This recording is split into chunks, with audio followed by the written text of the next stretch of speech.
So hello everyone, मेरा नाम है अभिषेक सर। इस वीडियो में हम लोग आवर इन्वायरमेंट जो कि बायोलॉजी का लास्ट चैप्टर है उसका वन शॉट देखने वाला है। एकदम डिटेल में होगा, हर एक चीज को हम लोग सिंपल लैंग्वेज में कवर करने वाला है और अपना बोर्ड एग्जामिनेशन का बहुत सारा PYQs लगाने वाला है। तो चलो बिना टाइम वेस्ट के इस वीडियो को स्टार्ट करते हैं और जरा अपना पढ़ाई को स्टार्ट करते हैं। सबसे पहले चैप्टर का नामकरण कर लेते हैं जो कि है आवर इन्वायरमेंट। तो आवर में आवर का जो मतलब होता है, ये पूरा टाइटल में आवर का जो मतलब है हमारा, और इन्वायरमेंट का मतलब सराउंडिंग्स। तो नामकरण करके पता चलता है कि जो अपने चैप्टर का नाम है वो ये कहना चाह रहा है कि हम लोग का सराउंडिंग्स यानी कि हम लोग का इर्द गिर्द, हम लोग का आसपास में क्या चल रहा है, ये हम लोग इस चैप्टर में जानने वाले हैं। हम लोग का आसपास में लिविंग थिंग्स कैसे वर्क कर रहा है, नॉन लिविंग थिंग्स कैसे वर्क कर रहा है, और दोनों एक दूसरे के साथ कैसे वर्क कर रहा है, कब कैसे सब इंटरलिंक्ड है, वो सारा कुछ हम लोग ये चैप्टर में जानने वाले हैं। सबसे पहले अपना टॉपिक आता है इकोसिस्टम। इसमें क्या लिखा गया देख लो, a self sustaining unit where all living organism interact with each other with their non living physical environment. अब देखो, थोड़ा डेफिनेशन तुमको थोड़ा सा अजीब लग रहा होगा, थोड़ा सा मुश्किल वर्ड है। हम चाहते तो लेके आ सकते थे आसान डेफिनेशन, बट क्या है कि ये डेफिनेशन जो है एनसीईआरटी से लिंक करके हम लिए, एनसीईआरटी से लेके लिया है। एनसीईआरटी का एग्जैक्ट डेफिनेशन नहीं, हम थोड़ा मॉडिफाई किया ताकि थोड़ा सा आसान लगे। बट इसका अलावा हम ये कीवर्ड्स को नहीं हटा सकते क्योंकि ये सारा कीवर्ड्स एनसीईआरटी का है। एंड अगर ये सब कीवर्ड्स तुमको याद नहीं रहेगा, ये सब कीवर्ड्स तुम एग्जाम में नहीं लिखा, तो वो लोग मार्क्स नहीं देता है। मोस्ट ऑफ द केसेस में फुल मार्क्स नहीं देता है, तो इसलिए हमको ऐसा डेफिनेशन लिख के लाना पड़ा, माफ कर देना हमें। तो यहाँ पे क्या लिखा गया, अ सेल्फ सस्टेनिंग यूनिट। तो यहाँ पे क्या लिखा गया, एक सेल्फ सस्टेनिंग यूनिट है इकोसिस्टम। सेल्फ सस्टेनिंग यूनिट का मतलब क्या होता है कि एक ऐसा जगह, एक ऐसा सिस्टम जो सेल्फ सस्टेनिंग है, यानी कि खुद ब खुद चलता है। उसको कोई एक्सटर्नल एफर्ट्स यानी कि हम लोग का इंटरवेंशन, हम लोग का एक्शंस का जरूरत नहीं पड़ता, हम लोग का एफर्ट्स का जरूरत नहीं पड़ता। अब बात आ गया, अच्छा पहले इकोसिस्टम को समझ लेते हैं, उसके बाद हम तुमको बता देंगे। सेल्फ सस्टेनिंग यूनिट जो है हम लोग यानी कि खुद ब खुद वो वर्क करता है, खुद ब खुद वो सब कुछ सारा प्रोसेस वो कर लेता है। फिर ऑल लिविंग ऑर्गेनिज्म, जहां पे सारा लिविंग ऑर्गेनिज्म जो है इंटरैक्ट करता है एक दूसरे के साथ, जहां पे सारा लिविंग ऑर्गेनिज्म एक दूसरे के साथ इंटरैक्ट करता है, और फिर अपना with their non living physical environment. Simple सा चीज, एक ऐसा जगह जहां पे वो लोग खुद ब खुद वर्क करता है। लाइक हम लोग को कोई इंटरवेंशन नहीं करना पड़ता, हम लोग को ह्यूमन एक्शंस का कोई जरूरत नहीं पड़ता, हम लोग को कोई एफर्ट्स का जरूरत नहीं पड़ता, वो खुद ब खुद वर्क करता है। और वहां का living organisms other living organism के साथ इंटरैक्ट करता है, यानी कि एक जानवर दूसरा जानवर के साथ रिएक्ट करता है, इंटरैक्ट करता है। और फिर एक जानवर जो है कैसे अपना फिजिकल इन्वायरमेंट यानी कि उसके सामने जो जो नॉन लिविंग थिंग्स है वो सब के साथ कैसे इंटरैक्ट करता है, वो सब चीज कैसे रह रहा है, तो उसको अपन एक इकोसिस्टम कहेंगे। अब सिंपल सा भाषा में तुमको बताए तो इकोसिस्टम को तुम एक कम्युनिटी टाइप समझ लो। फॉर एग्जाम्पल मान लो यमुना नदी अपना, ठीक है, यमुना जी अपना, तो यमुना जी के सामने दो तुमको इकोसिस्टम देखने को मिलेगा। कैसे भैया, एक है लैंड इकोसिस्टम और एक है अपना वाटर इकोसिस्टम, यानी कि जो रिवर इकोसिस्टम है वो इकोसिस्टम। तो पानी में अपना वो लोग जो एनिमल्स लोग है अपना एक कम्युनिटी बना के रह रहा है। पानी में अदर नॉन लिविंग ऑर्गेनिजम्स है, वहां पे तुम देखिएगा कि पानी है, वहां पे तुम देखिएगा कि वहां पे रॉक्स है, वहां पे तुम देखिएगा अलग अलग टाइप का प्लांट्स है, वहां पे तुम देखिएगा अलग अलग टाइप्स का एनिमल्स है, वो एनिमल्स कैसे इंटरैक्ट कर रहा है, साक्स इसको खा रहा है, वो उसको खा रहा है, ये मछली उसको खा रहा है। तो ये जो इंटरैक्शन है वो लोग जो है खुद वहां पे सेल्फ सस्टेनिंग एक यूनिटी बना के रखा है, एक कम्युनिटी वो लोग अपना बना के रखा है। तो वो हुआ एक इकोसिस्टम। एंड लैंड पे तुम देखिएगा अलग अलग जानवर देखने को मिल रहा है, अलग अलग पेड़ पौधा देखने को मिल रहा है, अलग सॉइल देखने को मिल रहा है, हम लोग को अलग रॉक्स देखने को मिल रहा है। तो ये सब जो है एक अलग कम्युनिटी हो गया। तो आई होप सो तुमको एक बेटर अंडरस्टैंडिंग मिल रहा होगा कि एक कम्युनिटी टाइप समझ लो कि अपना, जैसे यहाँ पे देखो नेचुरल इकोसिस्टम में forest ecosystem, pond ecosystem, lake ecosystem, desert ecosystem. तो यहाँ पे ये सारा जो इकोसिस्टम है अपना अपना एक कम्युनिटी बना के रखा, अपना अपना ये लोग जानवर लोग कैसे इंटरैक्ट कर रहा है, सबका अलग अलग तरीका इंटरैक्ट करना है। फॉरेस्ट में अलग इंटरैक्शन तुम देखिएगा कि कैसे वो लोग पेड़ के साथ इंटरैक्ट कर रहा है, कैसे वो लोग सॉइल के साथ इंटरैक्ट कर रहा है, वो अलग है। डेजर्ट में अलग होता है अपना, फिर पॉन्ड्स में अलग होता है। तो ये सारा अपना कम्युनिटी बना के रखा है। तो ये सारा जो डिफरेंट चीज है इसको अपन डिफरेंट इकोसिस्टम कहते हैं। तो इसी को अपन इकोसिस्टम कह देते हैं। आई होप से तुमको समझ आ गया होगा। अब यहाँ पे टाइप्स देख लो क्या है। सबसे पहला अपना नेचुरल इकोसिस्टम। नेचुरल इकोसिस्टम में क्या होता है, ecosystem that exist naturally in nature without any human intervention. Ecosystem जो खुद ब खुद बना है, सबसे पहला बात कि खुद ब खुद बना है, और उसको मेंटेन होने के लिए हम लोग का एफर्ट्स का जरूरत नहीं पड़ता है। उसको मेंटेन होने के लिए हम लोग का ह्यूमन इंटरवेंशन यानी कि एक्सटर्नल एफर्ट्स की जरूरत नहीं पड़ता है। फॉर एग्जांपल हो गया अपना forest ecosystem, pond ecosystem, lake ecosystem, desert ecosystem. ये सब जितना भी है अपना जो भी है ये क्या सेल्फ सस्टेनिंग है, हम लोग का एफर्ट्स का जरूरत नहीं पड़ता। अब बात आता है कि हम लोग तो एफर्ट्स डालते हैं भैया, हम तो बीच में जाके साफ सफाई करते हैं, हम लोग फॉरेस्ट को हम लोग बचाते हैं, इतना एफर्ट्स करते हैं। तो मेरा भाई वो एफर्ट्स हम लोग इसलिए झाड़ रहे हैं क्योंकि हम लोग खुद बर्बाद किए वो चीज़ को। अगर हम लोग बर्बाद नहीं किए होते तो वो खुद ब खुद इतना सालों से चले आ रहा था। अभी हम लोग बर्बाद कर चुके हैं उसको, तब हम लोग को एफर्ट झेलना पड़ता है। यही चीज़ हम स्टार्टिंग में बोलना चाह रहे थे, बट सोचे कि इकोसिस्टम पहले समझा देते फिर तुमको हम समझाएंगे। तो हम लोग जो एफर्ट डाले क्योंकि हम लोग बर्बाद कर चुके हैं, इसलिए हम लोग को एफर्ट डालना पड़ा। अदरवाइज जो वो इतना सालों से वो खुद सेल्फ सस्टेनिंग यूनिट था, खुद ब खुद चलते आ रहा था वो विदाउट एनी ह्यूमन एफर्ट्स। और दूसरा अपना artificial ecosystem, ecosystem created and maintained by human beings. ऐसा इकोसिस्टम जो खुद ब खुद हम लोग जो बनाया, ऐसा इकोसिस्टम जो हम लोग बनाया और हम लोग के द्वारा मेंटेन किया जाता है उसको। एग्जांपल अपना गार्डन हो गया, जो गार्डन हम लोग बनाते हैं। फिर पार्क्स हो गया, ह्यूमंस बनाया। एक्वेरियम हो गया जो घर में रखा रहता है, वो भी एक इकोसिस्टम टाइप है क्योंकि उसमें भी लिविंग ऑर्गेनिजम्स है, नॉन लिविंग ऑर्गेनिजम्स है, तो वो कैसे इंटरैक्ट करे, तो वो भी एक टाइप का इकोसिस्टम हो गया। तो वो भी हम लोग बनाया आर्टिफिशियल इकोसिस्टम। अब तुम भैया बोलेगा कि भैया इकोसिस्टम का डेफिनेशन में तो लिखा गया और सेल्फ सस्टेनिंग यूनिट, यानी कि हम लोग का कोई एफर्ट्स का जरूरत नहीं पड़ता, और यहाँ पे आर्टिफिशियल इकोसिस्टम में बोला जा रहा है कि यहाँ पे हम लोग का एफर्ट्स का जरूरत पड़ता है। तो इसका रीजन ये सिंपली है कि हम लोग खुद से जब इकोसिस्टम बनाना स्टार्ट कर दिए तब उसके लिए और एक कैटेगरी बना दिया गया, ये है अपना आर्टिफिशियल इकोसिस्टम। ऐसे नेचुरली जो इकोसिस्टम है वो ही अपना नेचुरल इकोसिस्टम ही है। ये सब को ही मेनली इकोसिस्टम कहा जाता है, बट क्योंकि हम लोग भी इकोसिस्टम बनाने लगे एक आर्टिफिशियल वाला खुद से, तो हम लोग उसको और एक नाम दे दिया आर्टिफिशियल इकोसिस्टम।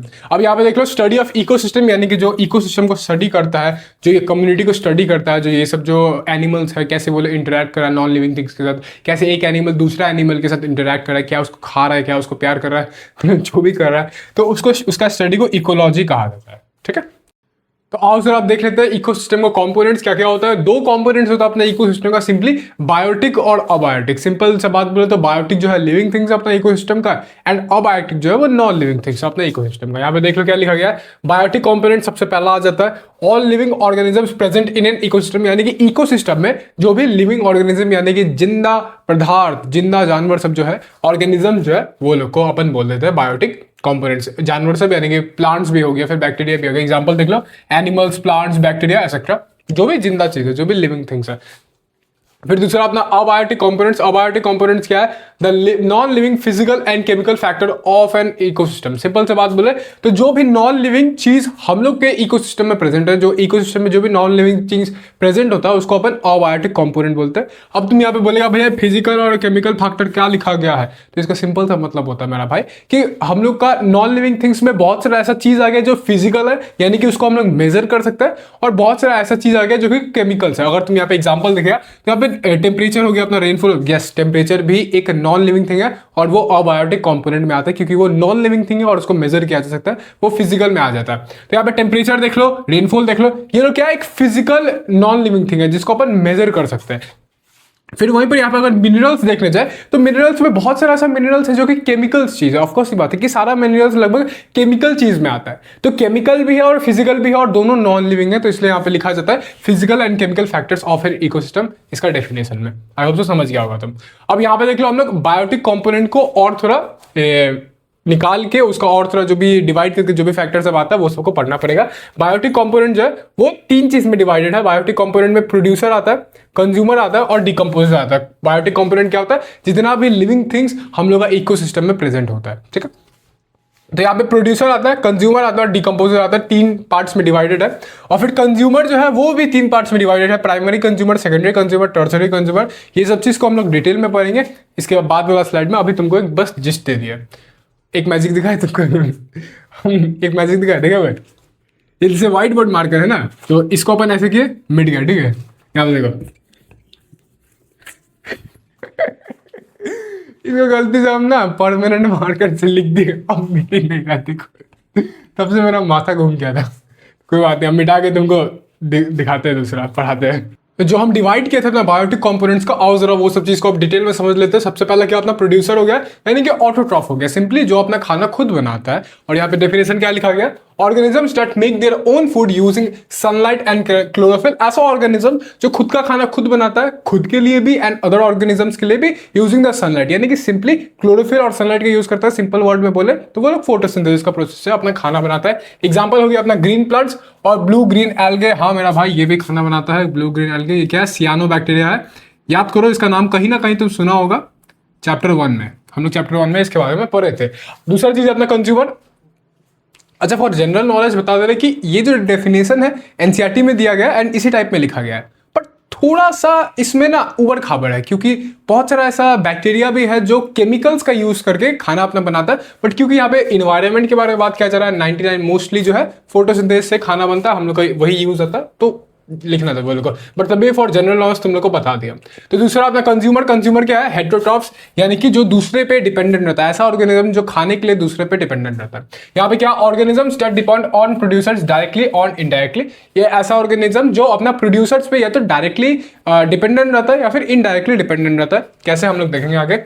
कंज्यूमर जो है 3 टाइप का हम लोग को देखने को मिलता है, वो वाला नहीं, प्राइमरी सेकेंडरी टर्सरी नहीं, यहाँ पे कुछ दूसरा बता रहे हैं हम तुमको। हर्बीवोर, कार्निवोर और ओमनीवोर बता रहे हैं, जो कि तुम बचपन से पढ़ते हैं। हर्बीवोर कौन होता है? Animals that eat only plants, ऐसा जानवर जो सिर्फ वेजिटेरियन खाना खाता है, मतलब सिर्फ प्लांट्स एंड ये सब खाता है, कोई एनिमल्स को नहीं खाता है। कार्निवोर क्या होता है? Animals that eat other animals, ऐसा एनिमल्स जो से अदर एनिमल्स को खाता है, यानी कि नॉन वेज खाता है सिर्फ। और ओमनीवोर क्या हो गया? जो दोनों को खाता है, प्लांट्स और एनिमल्स दोनों को खाता है। एग्जांपल देख लो, डियर, काउ, लायन, टाइगर, ये सब तुम जानते हैं। ह्यूमंस, क्रो, ये सब तुम जानते हैं, हमको क्या बताएंगे।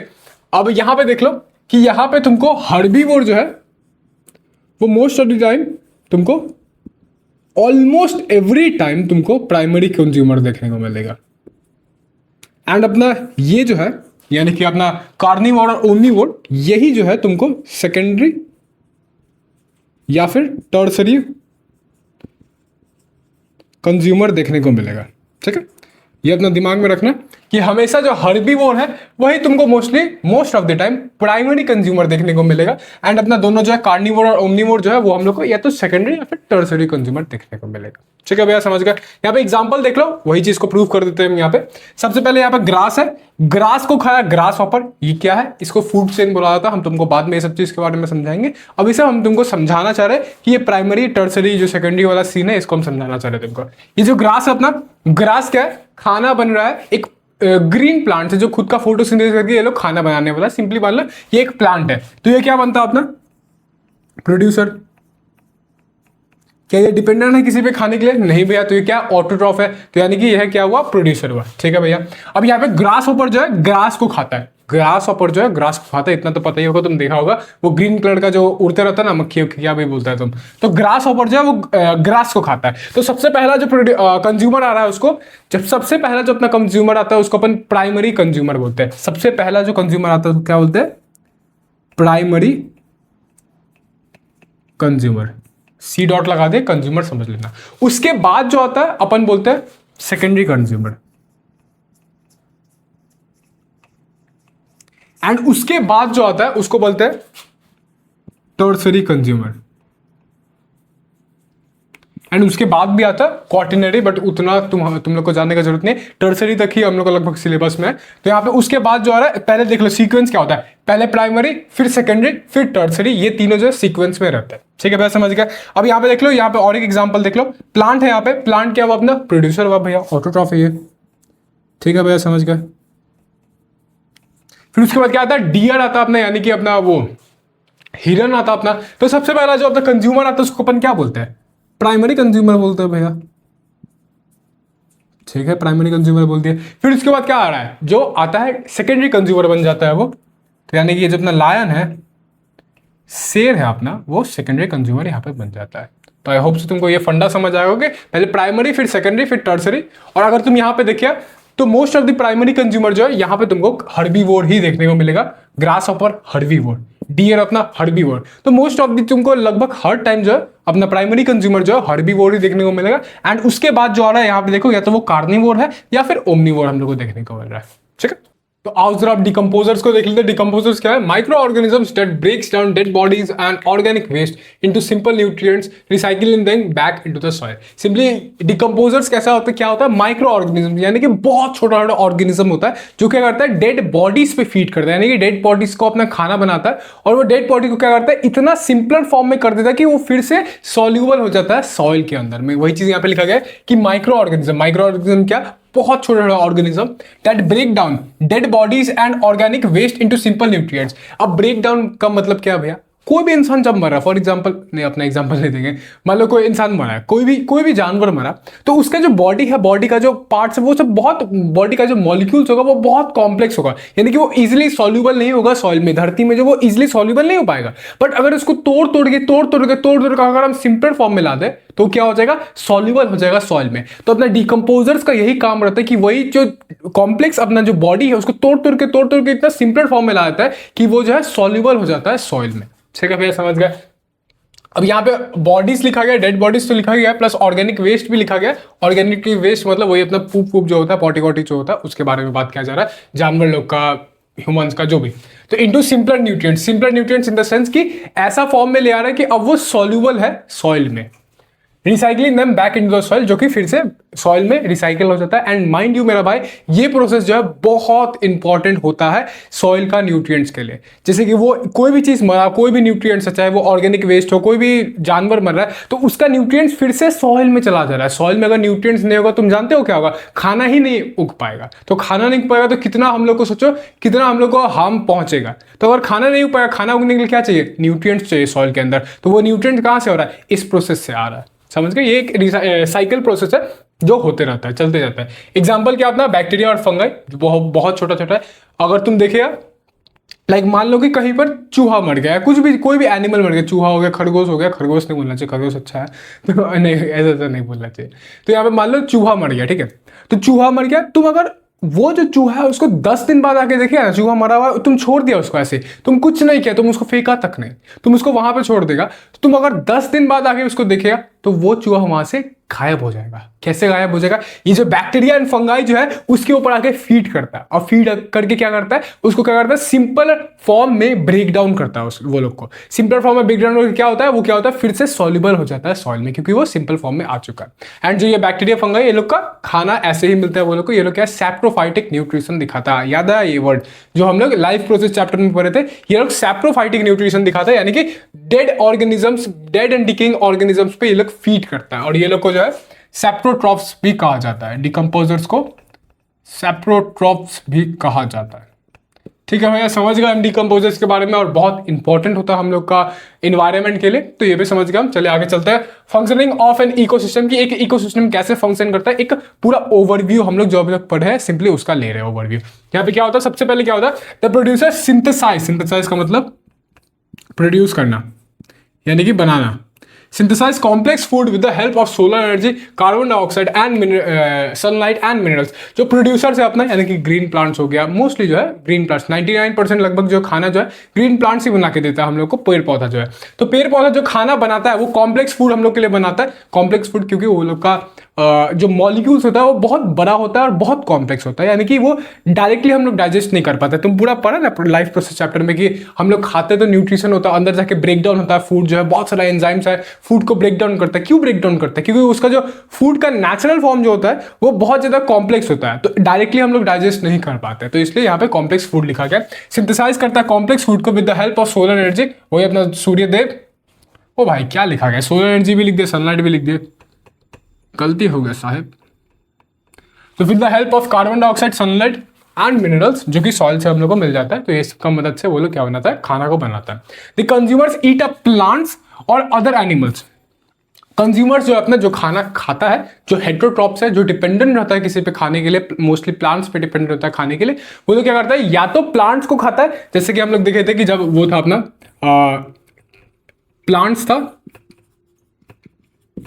फिर डियर था, फिर यहाँ पे अपना लायन था। अभी थोड़ी देर पहले ये एग्जांपल हमने देख किया है। तो यहाँ पे क्या लिखा गया, कंज्यूमर ईट अप प्लांट्स। ये तो कंज्यूमर जो है, ये जो अपना डियर हुआ, ये क्या हुआ, कंज्यूमर हुआ। ये तो कंज्यूमर जो है प्लांट्स को खा रहा है, या फिर क्या कर रहा है, अदर एनिमल्स को खा रहा है। अब लायन भी तो मेरा भाई कंज्यूमर हुआ, तो लायन जो है किसको खा रहा है, डियर को खा रहा है, वो तो प्लांट्स को नहीं खाता है। तो यहाँ पे डियर जो है प्लांट्स को खा के अपना पेट भरा, अपने आप को ग्रो किया, एंड लायन जो है डियर को खा लिया। तो इससे क्या हुआ, एनर्जी ट्रांसफर हुआ। अगर ये साइकिल ब्रेक हो जाएगा, डियर यहाँ पे नहीं रहेगा, या फिर मान लो कोई और भी जो जानवर है जो प्लांट्स को खाता है, जो हर्बीवोर है, जो लायन का शिकार हो सकता है, वो यहाँ पे नहीं रहेगा बीच में, तो पूरा साइकिल ब्रेक हो जाएगा, सारा लायन मर जाएगा। सुन के दुख होता है कि यार शेर जो है डियर को खा रहा है, शेर उसको खा रहा है, जानवर को खा रहा है, एक जीवित जानवर को खा रहा है। बट ये एक साइकिल है पूरा, ये साइकिल मेंटेन होना चाहिए, तो सारा शेर मर जाएगा। तो इसमें क्या हो रहा है, एनर्जी ट्रांसफर हो रहा है। डियर जो है पहले प्लांट को खाया, प्लांट को खा के अपना पेट वेट भरा, अपने आप को हेल्दी रखा और जिंदा रह पाया। एंड जिंदा रह पाया तो क्या हुआ, लायन जो है उस पर फीड कर पाया एंड खुद को जिंदा रख पाया।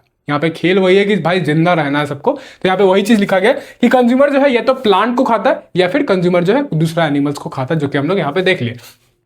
एज फूड अपना खाना बना के खाता है, so energy is transfer to next organism, जैसा कि हम तुमको बताया प्लांट खा के डियर को एनर्जी मिल रहा है एंड डियर को खा के लायन को एनर्जी मिल रहा है। अच्छा हम लोग खाना क्यों खा रहे हैं, सिंपल सा बात, हम लोग खाना क्यों खा रहे हैं, एनर्जी के लिए, ताकि हम लोग का लाइफ जो है वो सस्टेन हो पाए। खाना नहीं खाएंगे एनर्जी नहीं मिलेगा, तो वही यहाँ पे खाया जा रहा है एनर्जी के लिए। ठीक है भैया, समझेगा। अब यहाँ पे तीसरा देख लो क्या लिखा गया, when plants and animals die the decomposers feed on dead remains of their body and decompose them into simpler materials like carbon dioxide, water and minerals. Simple सा बात है, डिकम्पोजर्स के बारे में लिखा गया, जो कि बहुत इंपॉर्टेंट चीज है हम लोग का एनवायरमेंट का, कि जब प्लांट्स और एनिमल्स जो है मर जाता है, द डिकम्पोजर जो डिकम्पोजर है वो लोग क्या करता है, फीड करता है वो लोग का डेड एंड डिकेइंग मैटर्स पे, वो लोग का जो डेड बॉडीज होता है उस पर फीड करता है एंड वो लोग क्या करता है, डिकम्पोज कर देता है, यानी कि ब्रेक डाउन कर देता है। डिकम्पोज का मतलब ब्रेक डाउन, देखो नाम में ही वो लोग का डिकम्पोजर है, यानी कि ऐसा ऑर्गेनिज्म जो ब्रेक डाउन करता है खाना को, जो अपना डेड एंड डिकेइंग मैटर है उसको ब्रेक डाउन कर रहा है सिंपलर सब्सटेंसेस में। तो यहाँ पे break decompose them into simpler material, simple material, यानी कि पहले वो कॉम्प्लेक्स करता है, जैसे कि हम तुमको बताया कोई भी चीज मर रहा है तो वो कॉम्प्लेक्स है, वो डायरेक्टली सॉइल में सॉल्युबल नहीं हो जाएगा, तो उसको क्या करता है, तोड़ के इतना सिंपल फॉर्म में ला देता है कि वो सॉइल में जाके सॉल्युबल हो पाता है। Like carbon dioxide, water and minerals, उसको सिंपल मटेरियल में कन्वर्ट करता है। अब जो सिंपल मटेरियल जो है कार्बन डाइऑक्साइड हो गया, वाटर हो गया, मिनरल्स हो गया।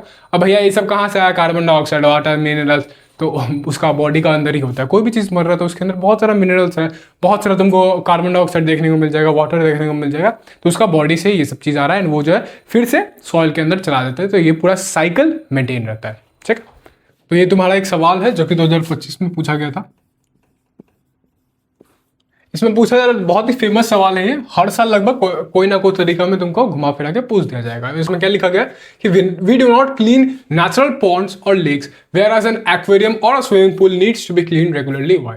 इसमें सिंपल सा पूछा जा रहा है कि जो नेचुरल पॉन्ड्स होता है, जो लेक्स होता है, यानी कि जो नदी वदी होता है, रिवर्स होता है, वो सबको हम लोग को कभी क्लीन करने का जरूरत नहीं पड़ता है। तुम कभी ये बात सुना है कि यार नदी का पानी जाके चेंज करना है? नहीं सुना है कभी ये बात। बट यहाँ पे जो घर में एक्वेरियम पालता हो वो लोगों को पता हो कि हम लोग को एक्वेरियम हो गया या फिर स्विमिंग पूल हो गया, अपना जो स्विमिंग पूल जो होता है उसका पानी जो है बार बार चेंज करना पड़ता है, जबकि हम लोग को नदी वदी का करने का जरूरत नहीं पड़ रहा है। तो ऐसा क्यों? क्योंकि दोनों में तो भैया पानी ही है, कुछ और तो चीज नहीं मिला रहा है हम लोग। एक्वेरियम में कोई और पानी है, नदी में कोई और पानी है, ऐसा बात नहीं है। तो हम लोग को क्यों चेंज करना पड़ रहा है दोनों का अलग अलग?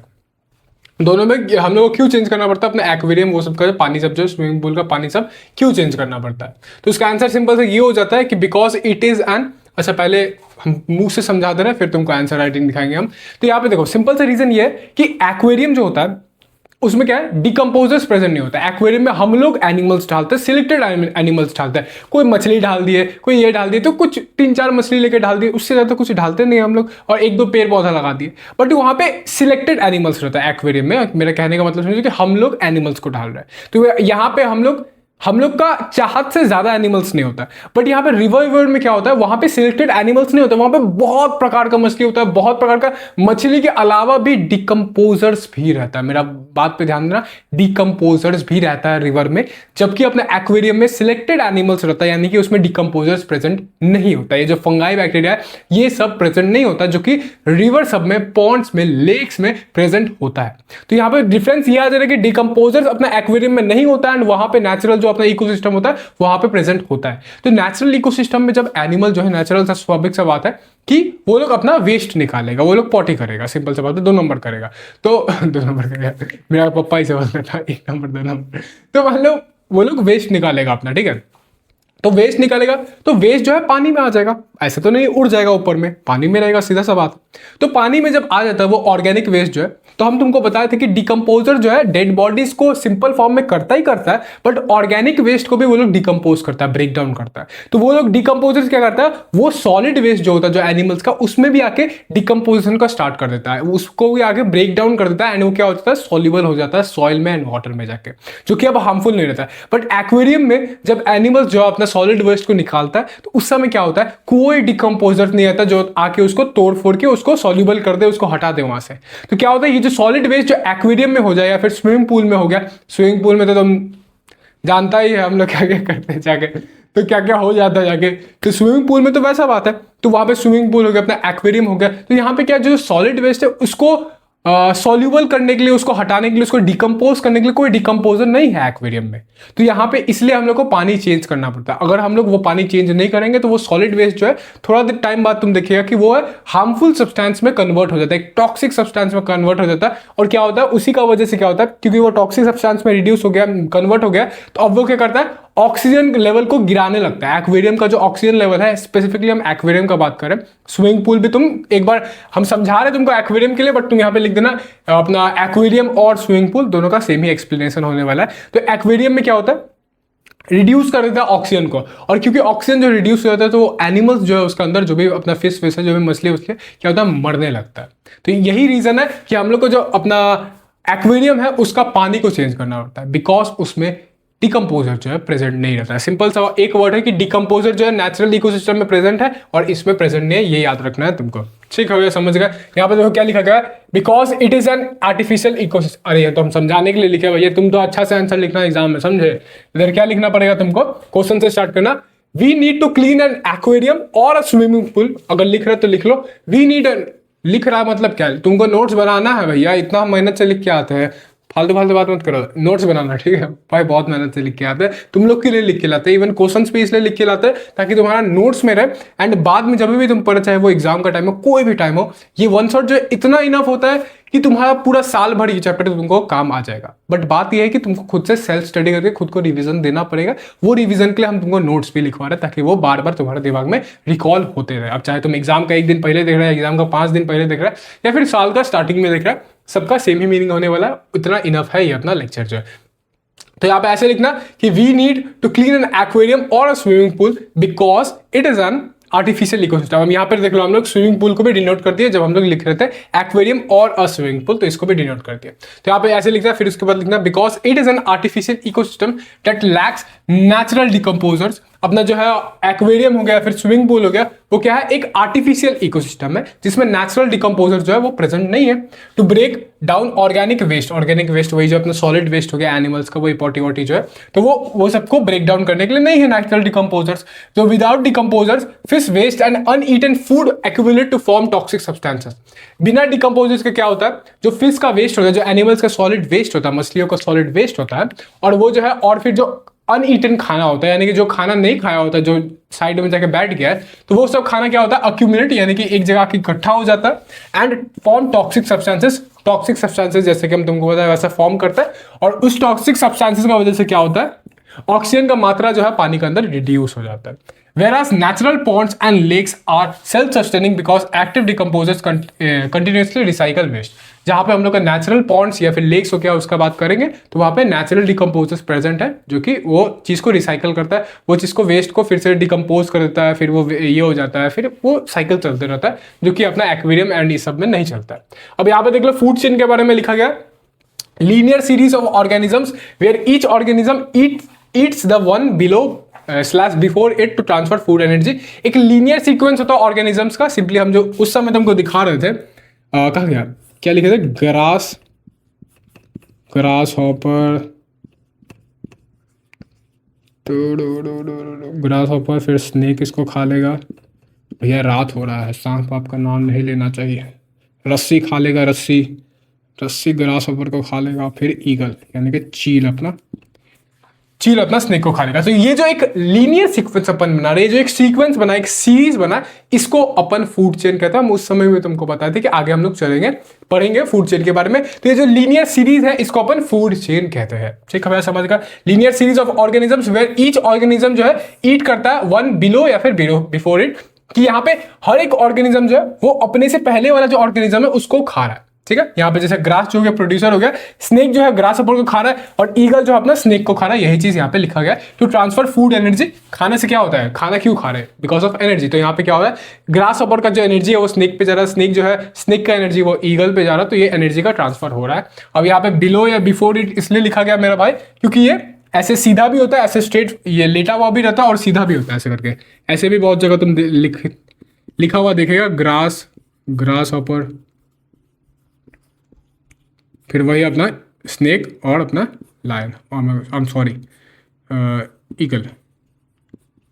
तो ऐसे भी तुम लिखा देखने को मिलेगा, तो इसलिए यहाँ पे बिलो या फिर बिलो बिफोर इट लिखा गया। बिलो यानी कि इसके नीचे वाला और बिफोर इट यानी कि इससे पहले वाला, इसलिए लिखा गया।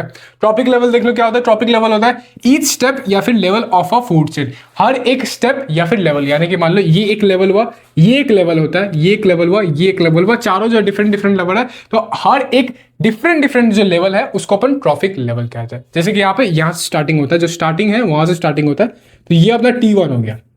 ये जो ट्रॉपिक लेवल है ये अपना T1 हो गया। ये दूसरा वाला जो ये T2 हो गया, ये जो है ये T3 हो गया, ये जो है ये T4 हो गया। हम लोग ऐसे डिनोट करते हैं। T1 यानी कि ट्रॉपिक लेवल 1, T2 यानी कि ट्रॉपिक लेवल 2 एंड गोवन, जो T3 यानी कि ट्रॉपिक लेवल 3, T4 यानी कि ट्रॉपिक लेवल 4। कुछ ऐसे ही ईच स्टेप जो है हम लोग उसको ट्रॉपिक लेवल से डिनोट करते हैं। ठीक है, आओ जरा अपना और सारा एग्जांपल देख लेते हैं। यहाँ पे अपना फॉरेस्ट फूड चेन है, यानी कि अपना फॉरेस्ट जो है वहां पे एक फूड चेन ऐसा बनता है, ऐसा टाइप का। हालांकि बहुत सारा फूड चेन बन सकता है, बट हम लोग नामकरण ऐसे कर देते हैं। यहाँ पे ग्रास है, ग्रास को डियर खाया एंड डियर को टाइगर खा लिया। अपना ये अपना चेन बन रहा है।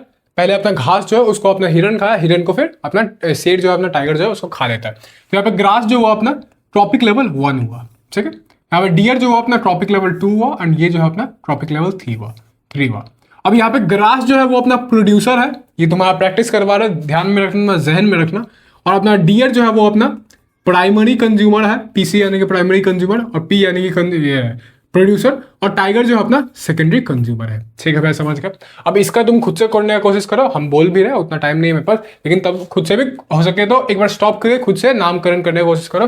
यहाँ पर अपना ग्रास हुआ T1, ये हुआ T2, ये हुआ T3, ये हुआ T4, ये हुआ T5 एंड ये जो हुआ ये अपना प्रोड्यूसर हुआ, ये जो है अपना प्राइमरी कंज्यूमर हुआ, ये जो है अपना सेकेंडरी कंज्यूमर हुआ, ये जो है अपना टर्सरी कंज्यूमर हुआ, और ये जो है अपना क्वार्टिनरी कंज्यूमर हुआ, जो कि हम लोग का सिलेबस में नहीं है, बट फिर भी तुम जान लो। टर्सरी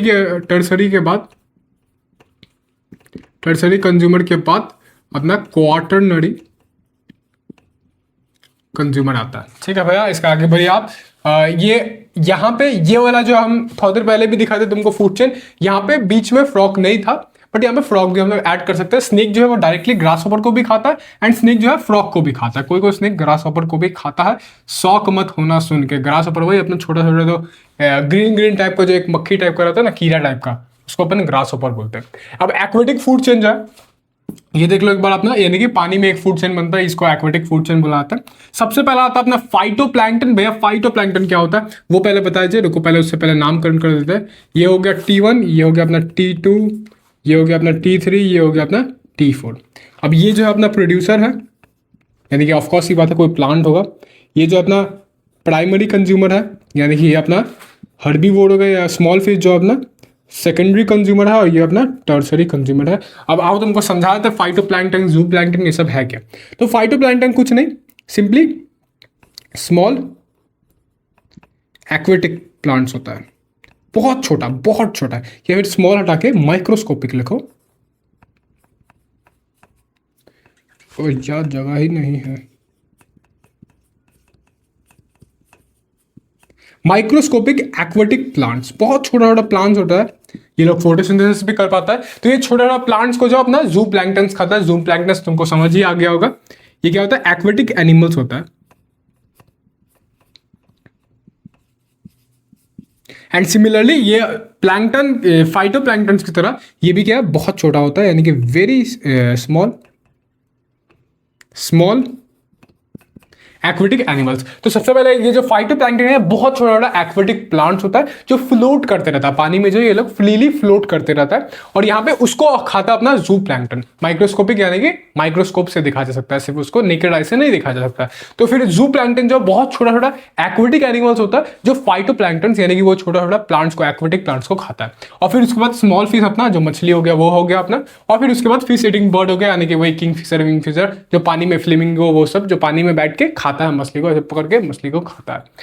मछली पकड़ना भी एक स्किल है, पता है कि वो रिफ्रैक्शन होता है, पर क्या ना रिफ्रैक्शन, तो मछली दिखता यहाँ पे है, दिखता मछली यहाँ पे, बट एक्चुअली में और डीपर रहता है। तो पकड़ना भी बहुत बड़ा स्किल है भैया, सोचो वो लोग के पास नेचुरल टैलेंट है। तो यहाँ पे एक चीज नोट कर लो, ये सारा एग्जांपल हम लोग देख चुके हैं। अब एक चीज यहाँ पे नोट कर लो मेरा भाई कि the chain always move in unidirectional, यानी कि एक ही डायरेक्शन में मूव करता है, यानी कि पीछे नहीं आता। फॉर एग्जांपल ये जितना भी हम लोग दिख रहे हैं ये सारा चीज जो एक ही डायरेक्शन में फ्लो कर रहा है, हम ऐसे नहीं फ्लो कर पा रहे। हम ये नहीं बोल सकते ईगल से स्नेक में आ रहा है, स्नेक से फ्रॉग में आ रहा है, फ्रॉग जो है ग्रास को खा रहा है, ग्रास को खा रहा है, ऐसा नहीं बोल सकते।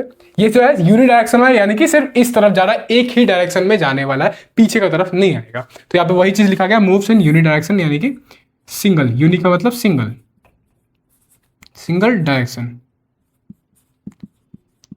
आई यानी कि डेट इज प्रोड्यूसर से कंज्यूमर तक तुमको जाना, हमेशा याद रखना प्रोड्यूसर से स्टार्ट करना। यहाँ पे देखो सारा चीज जो है प्रोड्यूसर से स्टार्ट होता है। ग्रास प्रोड्यूसर, यहाँ पे ग्रास प्रोड्यूसर, फाइटोप्लैंक्टन ये भी प्रोड्यूसर, प्लांट्स होता है जो फोटोसिंथेसिस करता है। और उसके बाद हम लोग कंज्यूमर में जा रहे हैं, डियर अपना कंज्यूमर, ग्रास ओवर कंज्यूमर, जू प्लैंक्टन हम लोग कंज्यूमर। तो प्रोड्यूसर से अपन कंज्यूमर में जाते हैं, ये चीज ध्यान में रखना, ठीक है। तो आओ जरा अपना 10% लॉ को देख लेते हैं, जो कि बहुत ही इंपॉर्टेंट है मेरा भाई, इस पे क्वेश्चन भी हम लोग करेंगे। इसको किसने डिस्कवर किया था? रेमंड लिंडमैन में ये लॉ दिया था और 1942 में दिया था। याद करने की जरूरत नहीं है, सिर्फ कॉपी में लिख के रखे रहो। तो ये क्या बोलता है? It states that only 10% of the energy available at a particular trophic level is transfer to the next trophic level. ये रूल जो है सिंपली ये बात बोलता है, फॉर एग्जाम्पल मान लो मेरा T1 है, ठीक है, मेरा T1 है, ट्रॉफिक लेवल 1 है, यानी कि एक लेवल है, एक स्टेप है अपना फूड चेन का, एक नंबर ले लिया अपना फूड चेन का, एक स्टेप ले लिया फूड चेन का। अब इससे जब T1 से T2 में जब एनिमल जाएगा, जब फॉर एग्जांपल मान लो T2 जो है T1 को खा लिया, एग्जांपल मान लो कि T2 जो है T1 को खा लिया, तो यहां पे T1 के पास जितना एनर्जी होगा उसका सिर्फ 10% ही जाने वाला है T2 के पास। T1 के पास, फिर से बोले, T1 के पास जितना भी एनर्जी होने वाला है उसका सिर्फ 10% ही अपना T2 के पास जाने वाला है। फॉर एग्जांपल मान लो हम लोग अपना लेते हैं ग्रास, ठीक है, ग्रास से ग्रास हॉपर, फिर ग्रास हॉपर से स्नेक, और स्नेक से मान लो ईगल ले लिया हम लोग, ठीक है भैया, समझ गए। तो यहाँ पे ये अपना फूड चेन को लिए, तो इसमें अपना ट्रॉफिक लेवल क्या था हम लोग बार बार प्रैक्टिस कर चुके हैं। ये है अपना ट्रॉफिक लेवल 1, ये है अपना ट्रॉफिक लेवल 2, ये है अपना ट्रॉफिक लेवल 3, ये है अपना ट्रॉफिक लेवल 4।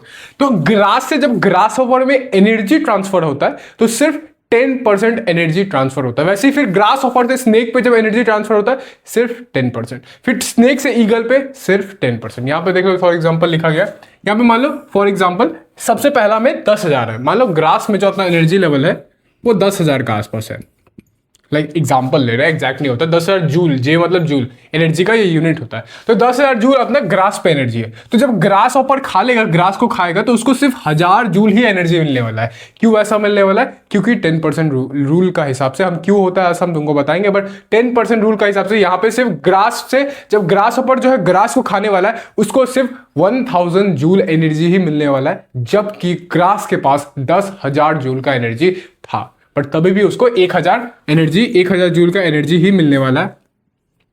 और फिर मान लो ग्रास ऊपर का स्नेक जो है, सांप जो है, ग्रास ऊपर, अभी सुबह हो गया है तो अभी हम बोल सकते हैं, तो ग्रास ऊपर जो है स्नेक जो है ग्रास ऊपर को खाता है। तो इसमें क्या होगा? स्नेक के पास सिर्फ 100 जूल मिलने वाला है, क्योंकि उसका 10%, 1000 का 10% क्या, एक जीरो हटा दो 10% हो जाएगा, तो 100 जूल मिलने वाला है। फिर यहां पे अपना स्नेक को ईगल जब खाता है तो उसको सिर्फ 10 जूल जो है वही एनर्जी मिलने वाला। ये एग्जांपल से हम बताया। तो ऐसा ही एनर्जी ट्रांसफर होता है कि 10% सिर्फ एनर्जी ट्रांसफर होने वाला है। अब तुम बोलेगा भैया बाकी का 90% कहाँ जाता है? तो यहाँ पे देख लो कहाँ जाता है बाकी का नंबर। ओ भाई मकरी कहाँ से आ गया? तो वेयर डज द 90% को तुम बोलेगा कि ठीक है भाई हम समझ गए कि 10% एनर्जी सिर्फ ट्रांसफर होता है कोई भी ट्रॉफिक लेवल पे। एक ट्रॉफिक, हमेशा याद रखना, एक ट्रॉफिक लेवल से दूसरा ट्रॉफिक लेवल पे जब एनर्जी का ट्रांसफर होता है, एनर्जी का टर्म्स में बात करें, जूल का टर्म्स में बात करें, तो सिर्फ 10% एनर्जी ट्रांसफर होता है। यहाँ पे तुम एग्जाम्पल्स देख लिया, ठीक है भाई, समझ गया। अब यहाँ पे देखो बात आता है कि 90% जो है वो एनर्जी कहाँ जाता है? तो 90% एनर्जी जो है used for purposes like life processes, जो कि respiration, digestion etcetera, and heat loss. जो 90% एनर्जी है वो most of the energy respiration, I am sorry, life process के लिए यूज हो जाता है। जैसे कि जो एनिमल जो है, फॉर एग्जांपल मतलब ग्रास हो गया या ग्रास ऊपर हो गया, कोई भी चीज है वो लाइफ प्रोसेस तो करता है, रेस्पिरेशन करता है, डाइजेशन करता है, ये सब चीज तो करता है, हम लोग पढ़ के आए। तो ये जो लाइफ प्रोसेस है इसमें बहुत सारा एनर्जी चला जाता है एंड और बहुत सारा एनर्जी क्या होता है? हीट लॉस हो जाता है, यानी कि बहुत सारा एनर्जी जो है हीट बन के रिलीज हो जाता है इन्वायरमेंट में। तो ये 90% जो है इसका मान लो कुछ प्रतिशत जो है लाइफ प्रोसेस में चला जाता है, जैसे कि रेस्पिरेशन, डाइजेशन, एक्सक्रीशन, ये सब में चला जाता है। एंड कुछ अपना जो एनर्जी है वो क्या होता है? हीट बन के रिलीज हो जाता है इन्वायरमेंट में। हीट एनर्जी होके, heat in the form of heat energy बोल क्या होता है? रिलीज हो जाता है इन्वायरमेंट में। ठीक है भाई, समझ गए 90% कहाँ जाता है। अब आ जाओ यहाँ पे देखो 1% रूल देख लो, मतलब 1% रूल बोलना नहीं जाता है इसको, बट कभी भी ऐसे बोल दिया जाता है हायर क्लासेस में कि ग्रीन प्लांट्स जो है capture only 1% of the total solar energy that falls on them and convert it into food energy through photosynthesis. एक ग्रीन प्लांट जो होता है, जो फोटोसिंथेसिस करके खाना बनाता है, जो ऑटोट्रॉफ होता है, उस पर जितना भी सनलाइट गिरता है उसका सिर्फ 1% सोलर एनर्जी को यूटिलाइज कर पाता है, उसका सिर्फ 1% एनर्जी को यूटिलाइज कर पाता है वो green plant to make food through photosynthesis. ये रूल कहता है सिर्फ 1% मेरा भाई, वहां पे 10% फॉलो करता है, बट यहाँ पे जितना भी सनलाइट गिरने वाला है उसका सिर्फ 1% जो है यूज करने वाला अपना ग्रीन प्लांट। अब तुम बोलेगा भाई 99% कहाँ गया, तो तुमको उतना जानने का जरूरत नहीं है, बट अगर जाने का क्यूरियोसिटी तो हम थोड़ा सा बता दे रहे हैं कि 99% में से लगभग मोस्ट ऑफ द जो सनलाइट है उसमें क्या होता है, उसका वेवलेंथ ज्यादा होता है। वेवलेंथ तुम जानते हो ना, कलर का ये होता है कि कलर का रेंज होता है, जैसे कि 300 से 400 वेवलेंथ, 300 से 900 वेवलेंथ, तो वैसे एक कलर का रेंज होता है, तो वेवलेंथ कलर का रेंज होता है। और क्या होता है कि मोस्ट ऑफ द जो सनलाइट पड़ता है अपना प्लांट सब में, ग्रीन प्लांट सब में, वो लोग का वेवलेंथ जो कैरी कर सकता है, जो अपना ग्रीन प्लांट है जो वेवलेंथ अपने अंदर अब्जॉर्व कर सकता है उससे ज्यादा होता है, लाइक विबग्योर जो है उससे ज्यादा होता है, तो वो वेवलेंथ को वो लोग कैप्चर नहीं कर पाता। मान लो ना वो लोग का इंटेंसिटी से ज्यादा होता है तो वो लोग कैप्चर नहीं कर पाता वो वाला सनलाइट को। और फिर कुछ सनलाइट 30% 40% का आसपास जो सनलाइट है वो अर्थ का एटमोस्फेयर का वजह से रिफ्लेक्ट हो जाता है। तो यही सब रीजन है कि 99% उधर साइड चल जाता है, बाकी वो सब काम करिए अपना। खाली ये याद रखना 10% रूल जो है ये बहुत इंपॉर्टेंट है, इसको अपने दिमाग में रखना, जहन में रखना, क्वेश्चंस भी करेंगे हम लोग। और 1% रूल भी याद रखना कि ग्रीन प्लांट जो है सिर्फ 1% एनर्जी जो है उसको कैप्चर कर पाता है सनलाइट का। ठीक है भाई, समझ गए। अब यहाँ पे एक क्वेश्चन देख लो जो कि 2026 में पूछा गया था यही साल में, कि which of the following limits the number of trophic levels in a food chain. ये 4 ऑप्शन देख रखा, इसका ये क्वेश्चन थोड़ा ट्रिकी है, इसका मतलब समझने की कोशिश करना। तुमको चारों ऑप्शन ही वैलिड लगने वाला है, बट हम हैं यहाँ पे तुमको समझाएंगे एंड क्या करेक्ट ऑप्शन होना चाहिए वो हम तुमको बताएंगे। तो यहाँ पे क्या है, कौन सा ऐसा चीज है जो लिमिट कर देता है number of trophic level, number of trophic level in a food chain.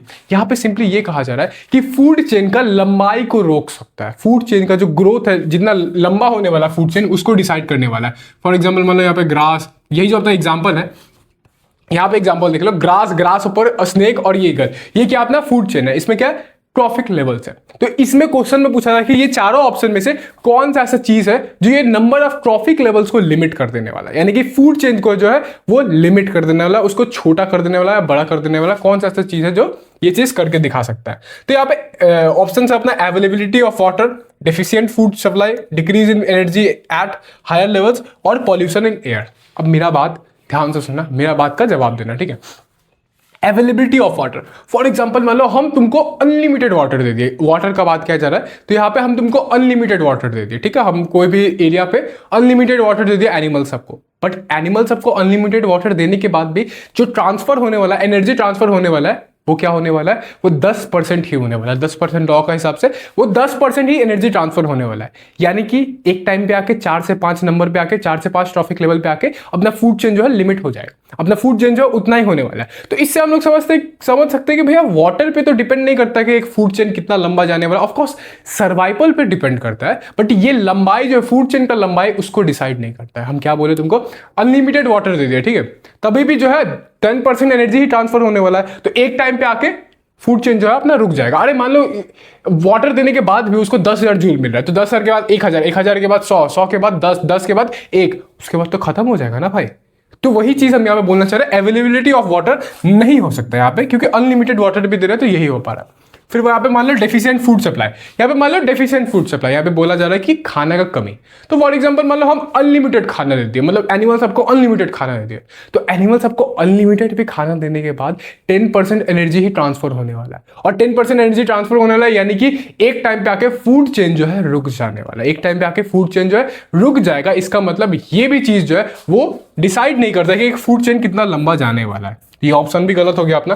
फिर यहाँ पे तीसरा ऑप्शन है अपना पॉल्यूशन, ये चौथा ऑप्शन है अपना पॉल्यूशन एयर, तो ये भी गलत हो जाता है, क्योंकि ये डिसाइड करता है, ये तीनों ऑप्शन जो है अपना ए ऑप्शन, बी ऑप्शन और डी ऑप्शन जो ये तीनों डिसाइड करता है कि सर्वाइवल क्या हो रहा है एनिमल्स का, एनिमल्स का सर्वाइवल को डिपेंड करता है, डिसाइड करता है एनिमल का सर्वाइवल कैसे होने वाला है, बट ये डिसाइड नहीं करता कि एक फूड चेन कितना लंबा होने वाला है, कितना नंबर ऑफ ट्रॉफिक लेवल्स होने वाला है। वो सिर्फ ये डिसाइड करता है, एनर्जी लेवल डिसाइड करता है कि जितना ज्यादा एनर्जी लेवल उतना नंबर ऑफ फूड चेन जा सकते हैं हम लोग, और जितना कम एनर्जी लेवल उतना कम नंबर ऑफ ट्रॉफिक लेवल्स हम लोग को देखने को मिलेगा। तो यहाँ पे करेक्ट ऑप्शन अपना नंबर सी हो जाता है, जिसमें लिखा गया decrease in energy at high levels, higher levels. हाँ मेरा भाई, यहाँ पे जैसे मान लो यहाँ पे 10,000 जूल है, ठीक है, तो हम यहाँ पे 1 2 3 4 और एक हम जा सकते हैं, यहाँ पे 1 जूल तक जा सकते हैं, ठीक है, वो भी एक एनर्जी हुआ। अब 0 पॉइंट पे कोई तो नहीं जाना चाहेगा, 1 जूल तक जाना चाहेगा, अपना होल नंबर पे हम जाना चाहेंगे। तो यहाँ पे मेरे पास 4 1 2 3 4 5, ठीक, हम यहाँ पे 5 ट्रॉफिक लेवल्स पे ले गए। बट यहाँ पे ऑप्शन है कि decrease in energy at higher levels, हम यहाँ पे मान लो 1000 जूल करते हैं, यहाँ पे 10,000 से 1000 जूल कर दिए, तो अब मेरे पास 4 ही ट्रॉफिक लेवल्स होने वाला है। 1000 से क्या यहाँ से जाएगा, 1000 से 100 जाएंगे, 100 से 10 जाएंगे, 10 से 1 जाएंगे, तो इससे क्या हुआ, मेरा ट्रॉफिक लेवल जो है वो लिमिट हो गया। तो ये बात समझो, ये तीनों ऑप्शन जो है ये सर्वाइवल पे बात कर रहा है, ये सर्वाइवल पे डिसाइड करता है, इन एनिमल्स का सर्वाइवल पे डिसाइड करता है। बट ये लोग जो है कितना लंबा फूड चेन जाने वाला है, कितना नंबर ऑफ ट्रॉफिक लेवल्स होने वाला है, वो डिसाइड नहीं करता। ये अपना ऑप्शन नंबर सी जो है ये डिसाइड करता है। हम इतना टाइम लगा के इसको इसलिए समझाएं क्योंकि ये क्वेश्चन बहुत बहुत बहुत कंफ्यूजिंग लगता है। इसमें तुम अगर पढ़ेगा तुमको चारों ऑप्शन वैलिड लगेगा, तुमको चारों ऑप्शन वैलिड लगने वाला है, तुम कंफ्यूज हो सकता है, तो इसलिए हम तुमको इस तरीका से समझाते हैं। आई होप सो तुमको समझ आया होगा, ठीक है। तो आओ जरा अपना एक सवाल देख लो जो कि तुम्हारा 2017, 22 और 23 में पूछा गया था। इसमें क्या पूछा जा रहा है, construct a food chain of 4 trophic levels comprising the following. सबसे पहला में आपने पूछा गया एक फूड चेन बनाने बोल रहा है सिंपली हम लोग को, जिसमें 4 ट्रॉफिक लेवल्स होना चाहिए और ये सारा एनिमल्स होना चाहिए। चारों एनिमल्स का नाम दे दिया, बोला आप भैया फूड चेन बना के दिखाइए हमको। तो सबसे पहले अपना प्लांट होना चाहिए। यहाँ पे 4 एनिमल्स क्या क्या है देख लो, प्लांट है, स्नेक है, रैट है और हॉक है। तो सबसे स्वाभाविक सा आता है, सबसे पहले क्या आता है, प्रोड्यूसर आता है। प्लांट क्या है, प्रोड्यूसर आता है, तो सबसे पहले प्लांट ही आना चाहिए, ठीक है, मैं समझे। उसके बाद क्या आना चाहिए, यहाँ पे देखो, यहाँ पे रैट होना चाहिए या स्नेक होना चाहिए या हॉक होना चाहिए। यहाँ पे मेरा भाई रैट होना चाहिए। तुम बोलेगा क्या बात करते हैं भैया, रैट जो है प्लांट को भी खाता है। हाँ मेरा भाई, जो चूहा होता है अपना वो ओमनीवोरस होता है, वो क्या करता है, एनिमल सबको भी खाता ही है, बट वो क्या करता है, प्लांट्स को भी खाता है। तो यहाँ पे रैट अपना एक एलिजिबल ऑप्शन बन जाता है। फिर उसके बाद आ जाएगा रैट को कौन खाता है, स्नेक खाता है। यहाँ पे रैट को स्नेक खाता है और स्नेक को हॉक खाता है, यानी कि ईगल का एक प्रजाति होता है हॉक। तो यहाँ पे अपना स्नेक को हॉक खाता है। कुछ अपना फूड चेन ऐसे बन जाएगा, सबसे पहले प्लांट जो कि प्रोड्यूसर, फिर उसके बाद अपना ये प्राइमरी कंज्यूमर, फिर ये अपना सेकेंडरी कंज्यूमर, फिर ये अपना टर्सरी कंज्यूमर। इसमें सिंपली लॉजिक सेंस वाला काम आ रहा है कि यहाँ पर रैट जो है वो प्लांट को खाएगा और स्नेक जो है वो रैट को खाने वाला है और हॉक जो है वो स्नेक को खाने वाला है। ये कॉमन सेंस वाला बात यहाँ पे आने वाला है। तो अपना नंबर 1 वाला हो गया। अब यहाँ पे नंबर 2 है, यहाँ पे बस ऐसे लगा के छोड़ देना, वो सब नहीं लिखना है, कौन प्राइमरी कंज्यूमर है, ट्रॉफिक लेवल क्या है, कुछ नहीं ऐसे लिखना। फिर दूसरा में लिखा गया 20,000 of energy was transferred by the producer to the organism of second trophic level. Calculate the amount of energy that will be transferred by organism of the third trophic level to the organism of the fourth trophic level. ध्यान देना, यहाँ पे तुमको confuse करने के लिए एक line लिखा गया कि यहाँ पे बोला जा रहा है कि 20,000 जूल जो है एनर्जी जो है वो ट्रांसफर किया जा रहा है by producer to the organism, यानी कि ऑर्गेनिज्म पे 20,000 जूल आ रहा है। जो सबसे पहले जो अपना प्राइमरी कंज्यूमर आ रहा है, यानी कि जो अपना रैट है, उसके पास 20,000 एनर्जी आ रहा है। ये मतलब ये नहीं है कि ये जो लाइन है इसका मतलब ये नहीं है कि प्लांट के पास 20,000 जूल है, इसका मतलब ये है कि रैट के पास 20,000 जूल ऑफ एनर्जी आ रहा है। ध्यान देना, इस बात पे तुमको कंफ्यूज करने के लिए लिखा गया, ठीक है भाई, हम उतना समझ गए। तो सेकंड ट्रॉफिक लेवल पे 20,000 एनर्जी जो है अपना आ रहा है, 20,000 जूल का एनर्जी जो है वहां पे आ रहा है। तो अब बोला जा रहा है कि भैया आप मेरे को बताइए कि तीसरा अपना जो तीसरा है उस पर कितना एनर्जी होगा और चौथा जो है उस पर कितना एनर्जी होने वाला है। तो सिंपल सा बात है मेरा भाई, 10% रूल को फॉलो करेंगे। 10% रूल का हिसाब से क्या करना है, कुछ तुमको कैलकुलेशन करने का जरूरत नहीं पड़ेगा, सिर्फ एक जीरो को हटा देना। यहाँ पे 20,000 है तो यहाँ पे तुमको 2,000 एनर्जी देखने को मिलेगा और यहाँ पे तुमको एक जीरो और हटा दो तो यहाँ पे तुमको 200 जूल एनर्जी देखने को मिलेगा। तुमको थर्ड और फोर्थ ट्रॉफिक लेवल का पूछा जा रहा था, तो तुम सिंपली यहाँ से लिख सकता है कि थर्ड ट्रॉफिक लेवल पे तुमको ये सब मत लिखना, क्योंकि उसमें डायरेक्टली नहीं पूछा गया था कि भैया इसका ही बता रहा है कि नहीं बता रहा है, बस बोल रहा है कि कैलकुलेट करके आप मेरे को बता दिए। तो थर्ड ट्रॉफिक लेवल पे 2,000 जूल देखने को मिलने वाला है और फोर्थ ट्रॉफिक लेवल पे हम लोग को 200 जूल देखने को मिलने वाला है। तो मैं ऐसे करके लिख देना, तो वो बड़ा फुल मार्क्स मिल जाएगा। ये सब हटा देना, जो पूछा गया जितना ही पूछ रहा है वो लोग उतना ही अपन बताएंगे। बस कंफ्यूज मत होना, जो पहला लाइन यहाँ पे लिखा गया है कि यहाँ पे जो है रैट के पास जो है वो 20,000 आ रहा है, बट जो प्रोड्यूसर के पास 20,000 नहीं है। अच्छा तुम ये बता, इसके पास चलो एक चीज, इससे और एक चीज सीख लेंगे हम। इसके पास मान लो 20,000 जूल है, ठीक है। अब बताओ मेरे को प्लांट पे कितना एनर्जी होने वाला है। प्लांट पे कितना एनर्जी होने वाला है। अगर जब हम लोग इस तरफ जा रहे हैं यानी कि नेक्स्ट ट्रॉफिक लेवल पे जा रहा है तो क्या हो रहा है, 10% का रिडक्शन हो रहा है। तो फिर वापस आएंगे तो क्या होगा, 10% का एडिशन होगा। सिंपल सा लॉजिक लगा, उस तरफ जा रहे हैं तो रिडक्शन हो रहा है, तो फिर से अगर रिवर्स करेंगे तो क्या होता है, वहां पे एडिशन होता है। तो 10% को ऐड करना पड़ेगा। एक जीरो को जब हटा रहे थे नेक्स्ट लेवल पे जाके तो सॉरी, तो पीछे जब आएंगे हम लोग तो क्या करेंगे, एक जीरो को ऐड कर देंगे हम लोग। तो यहाँ पे क्या हो रहा है, 20 यहाँ पे जूल है, तो यहाँ पे प्लांट के पास अपना 2 लाख जूल था। 1 2 3 4 5। यहाँ पे सिंपल सा लॉजिक बन रहा है कि इसके पास 2 लाख जूल एनर्जी था, तभी वो 20,000 जूल जो है एनर्जी है वो रैट को दे पाया, जो कि 10% बनता है। ठीक है, होप सो समझ आ गया होगा। ठीक, तो आओ जरा और एक पीवाईक्यू देख लो जो कि तुम्हारा 2025 में पूछा गया था, एंड इसको अपन एक कॉम्पिटेंसी बेस्ड सवाल सीबीक्यू इसको मान सकते हैं, जो कि 2025 में पूछा गया था। यहाँ पे बोला जा रहा है कि in a food chain energy is unidirection. Energy का जो फ्लो है यूनिडायरेक्शनल है। हम लोग पढ़ के आए थे, वो जो नोट तुमको लिखवाए थे कि एनर्जी जो है सिर्फ एक डायरेक्शन में फ्लो करता है, यानी कि प्रोड्यूसर से कंज्यूमर की तरफ जाता है। हम तुमको ये बात बताते हैं, तो यहां पे बोला जा रहा है कि वो चीज को आप प्रूफ करके दिखाए, उसके लिए 2 रीजन आप मेरे को दीजिए। अब इसमें क्या बच्चा लोग का दिमाग घूम जाए, कॉज हम लोग इस तरीके से पढ़े नहीं है, तो इसलिए हम तुमको प्रैक्टिस करवा रहे हैं, क्योंकि बोला जा रहा है कि कॉम्पिटेंसी बेस्ड सवाल ये लोग पूछेगा, तो ये भी पूछ सकता है भाई, कोई ये नहीं है। तो यहाँ पे क्या लिखा गया है, रीजन नंबर 1, 2 रीजन बताना है। तो सबसे पहला रीजन यहाँ पे आता है कि solar energy captured by plants can not be return to the sun nor and can energy move backward from consumer to producer. इसका मतलब समझो, ठीक है, ये सन है अपना, और फिर ये अपना प्लांट है, और फिर ये अपना कंज्यूमर है। प्लांट जो है कंज्यूमर को अपना खाना दे दिया।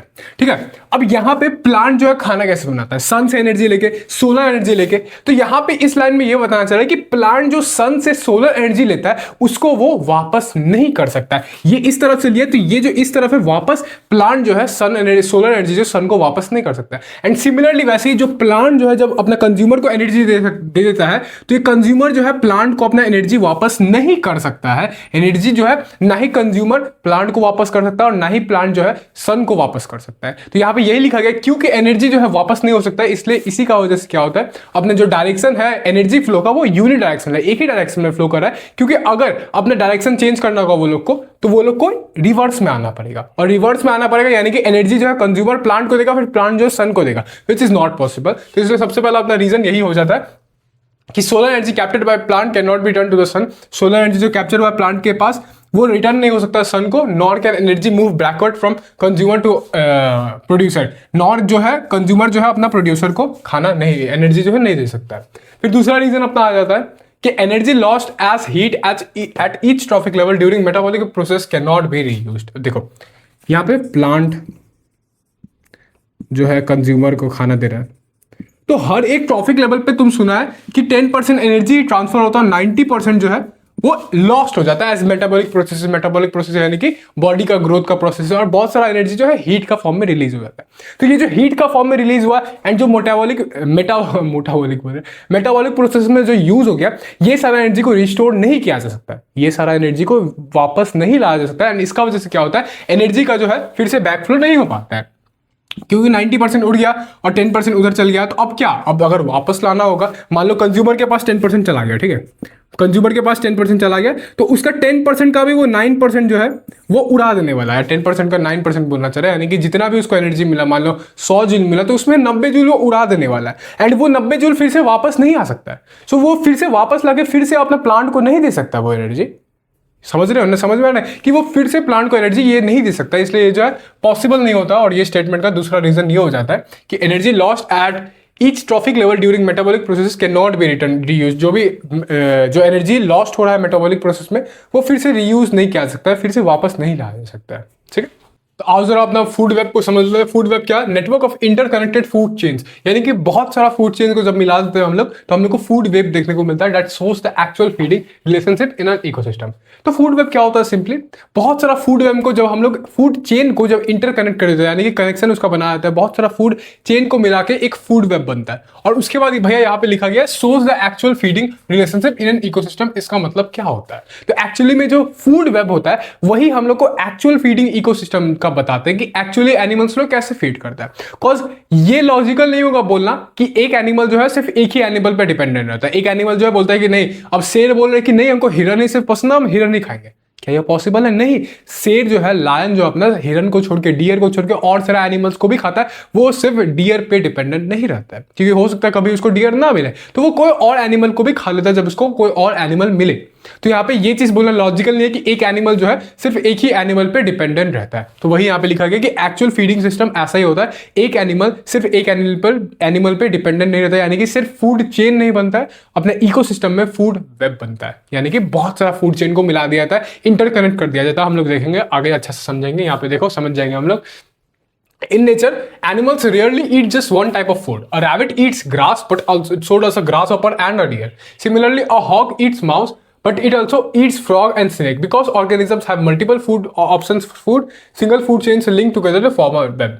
In nature में एनिमल जो है रेयरली देखे, हम लोग देखेंगे कि सिर्फ एक एनिमल जो है एक एनिमल को ही, स्पेसिफिक एनिमल को ही खाता है। उसके पास बहुत सारा ऑप्शंस होता है, वो बहुत सारा अलग अलग एनिमल्स को खाता है। जैसे कि यहाँ पे एग्जांपल देके रखा है, यहाँ पे ग्रास जो है अपना, ग्रास जो होता है, घास जो होता है अपना, उसको जो है ग्रास हॉपर भी खाता है, रैबिट भी खाता है और उसके बाद अपना डियर भी खाता है। एक ग्रास को तीनों एनिमल्स खा रहा है, तो वो तीनों पे डिपेंडेंट है, सिर्फ एक एनिमल एक फूड चेन नहीं बना रहा है, यहाँ पे तीन अलग अलग फूड चेन बन रहा है। तो वही यहाँ पे लिखा गया। और एक एग्जांपल देके रखा है, हॉक जो होता है अपना, बाज जो होता है, वो माउस को भी खाता है, फ्रॉग को भी खाता है एंड स्नेक को भी खाता है, यानी कि एक एनिमल जो एक एनिमल पे सिर्फ डिपेंडेंट नहीं है, यहाँ पे वो फ्रॉग को भी खा रहा है, स्नेक को भी खा रहा है और माउस को भी खा रहा है, तो सिर्फ एक एनिमल पे डिपेंडेंट नहीं है। तो इसी को तीन अलग अलग फूड चेन बना, इसी को मिला के अपन फूड वेब बोल देते हैं, जो कि यहाँ पे लिखा गया कि बिकॉज ऑर्गेनिज्म जो है बहुत सारा मल्टीपल ऑप्शन रहता है ऑर्गेनिज्म के पास खाने के लिए, तो single food chains link together to form a food web, यानी कि सिंगल इंडिविजुअल फूड चेन जो है लिंक टुगेदर करता है, यानी कि एक साथ बनता है और हम लोग को एक फूड वेब देखने को मिलता है।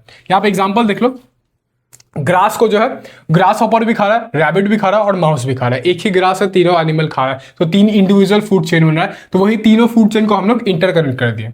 अब यहाँ पे स्नेक जो है वो ग्रास हॉपर को भी खाता है, रैबिट को भी खाता है, माउस को भी खाता है। शाम जो है अपना ग्रास हॉपर, खरगोश और अपना ये माउस को भी खा लेता है, चूहा को भी खा लेता है। और फिर स्नेक जो है, ईगल जो है अपना फ्रॉग को भी खा लेता है और स्नेक को भी खा लेता है, और फ्रॉग जो है अपना ग्रास हॉपर को खाता है।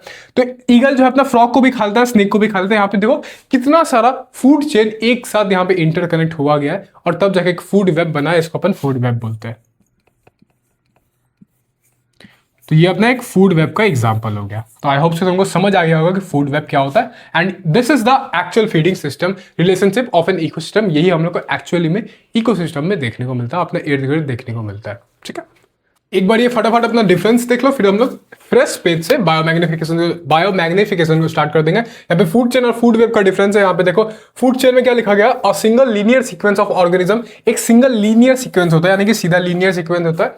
फूड वेब क्या है, network of many interconnected food chain. Food chain, बहुत सारा फूड चेन को जब हम लोग मिला देते हैं तो फूड वेब हम लोग को देखने को मिलता है, यानी कि नेटवर्क ऑफ मेनी इंटरकनेक्टेड जोड़ देते हैं हम लोग जब बहुत सारा फूड चेन को, तो हम लोग को फूड वेब देखने को मिलता है भैया।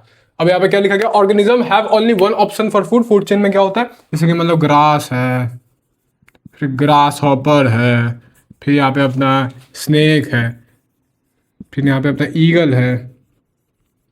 तो यहाँ पे एक ही ऑप्शन है, स्नेक जो है सिर्फ ग्रास हॉपर को खा रहा है, ईगल जो है सिर्फ उसके पास एक ही ऑप्शन है स्नेक को खाने का। बट यहाँ पे फूड वेब में क्या, माँ कसम, फूड वेब में क्या होता है, ऑर्गेनिज्म जो है बहुत सारा अल्टरनेटिव ऑप्शन भी होता है। ऑर्गेनिजम्स के बाद फूड वेब में बहुत सारा अल्टरनेटिव ऑप्शन होता है, अलग अलग ऑप्शन होता है खाने के लिए। फूड चेन में क्या होता है, if one organism died the chain breaks. यहाँ पे अगर एक भी ऑर्गेनिज्म बीच में मर गया, जैसे कि मान लो यहाँ पे स्नेक मर गया, तो यहाँ पे पूरा फूड चेन ब्रेक हो जाने वाला। ईगल किसको खाएगा, ग्रास हॉपर को खाएगा? नहीं खाएगा।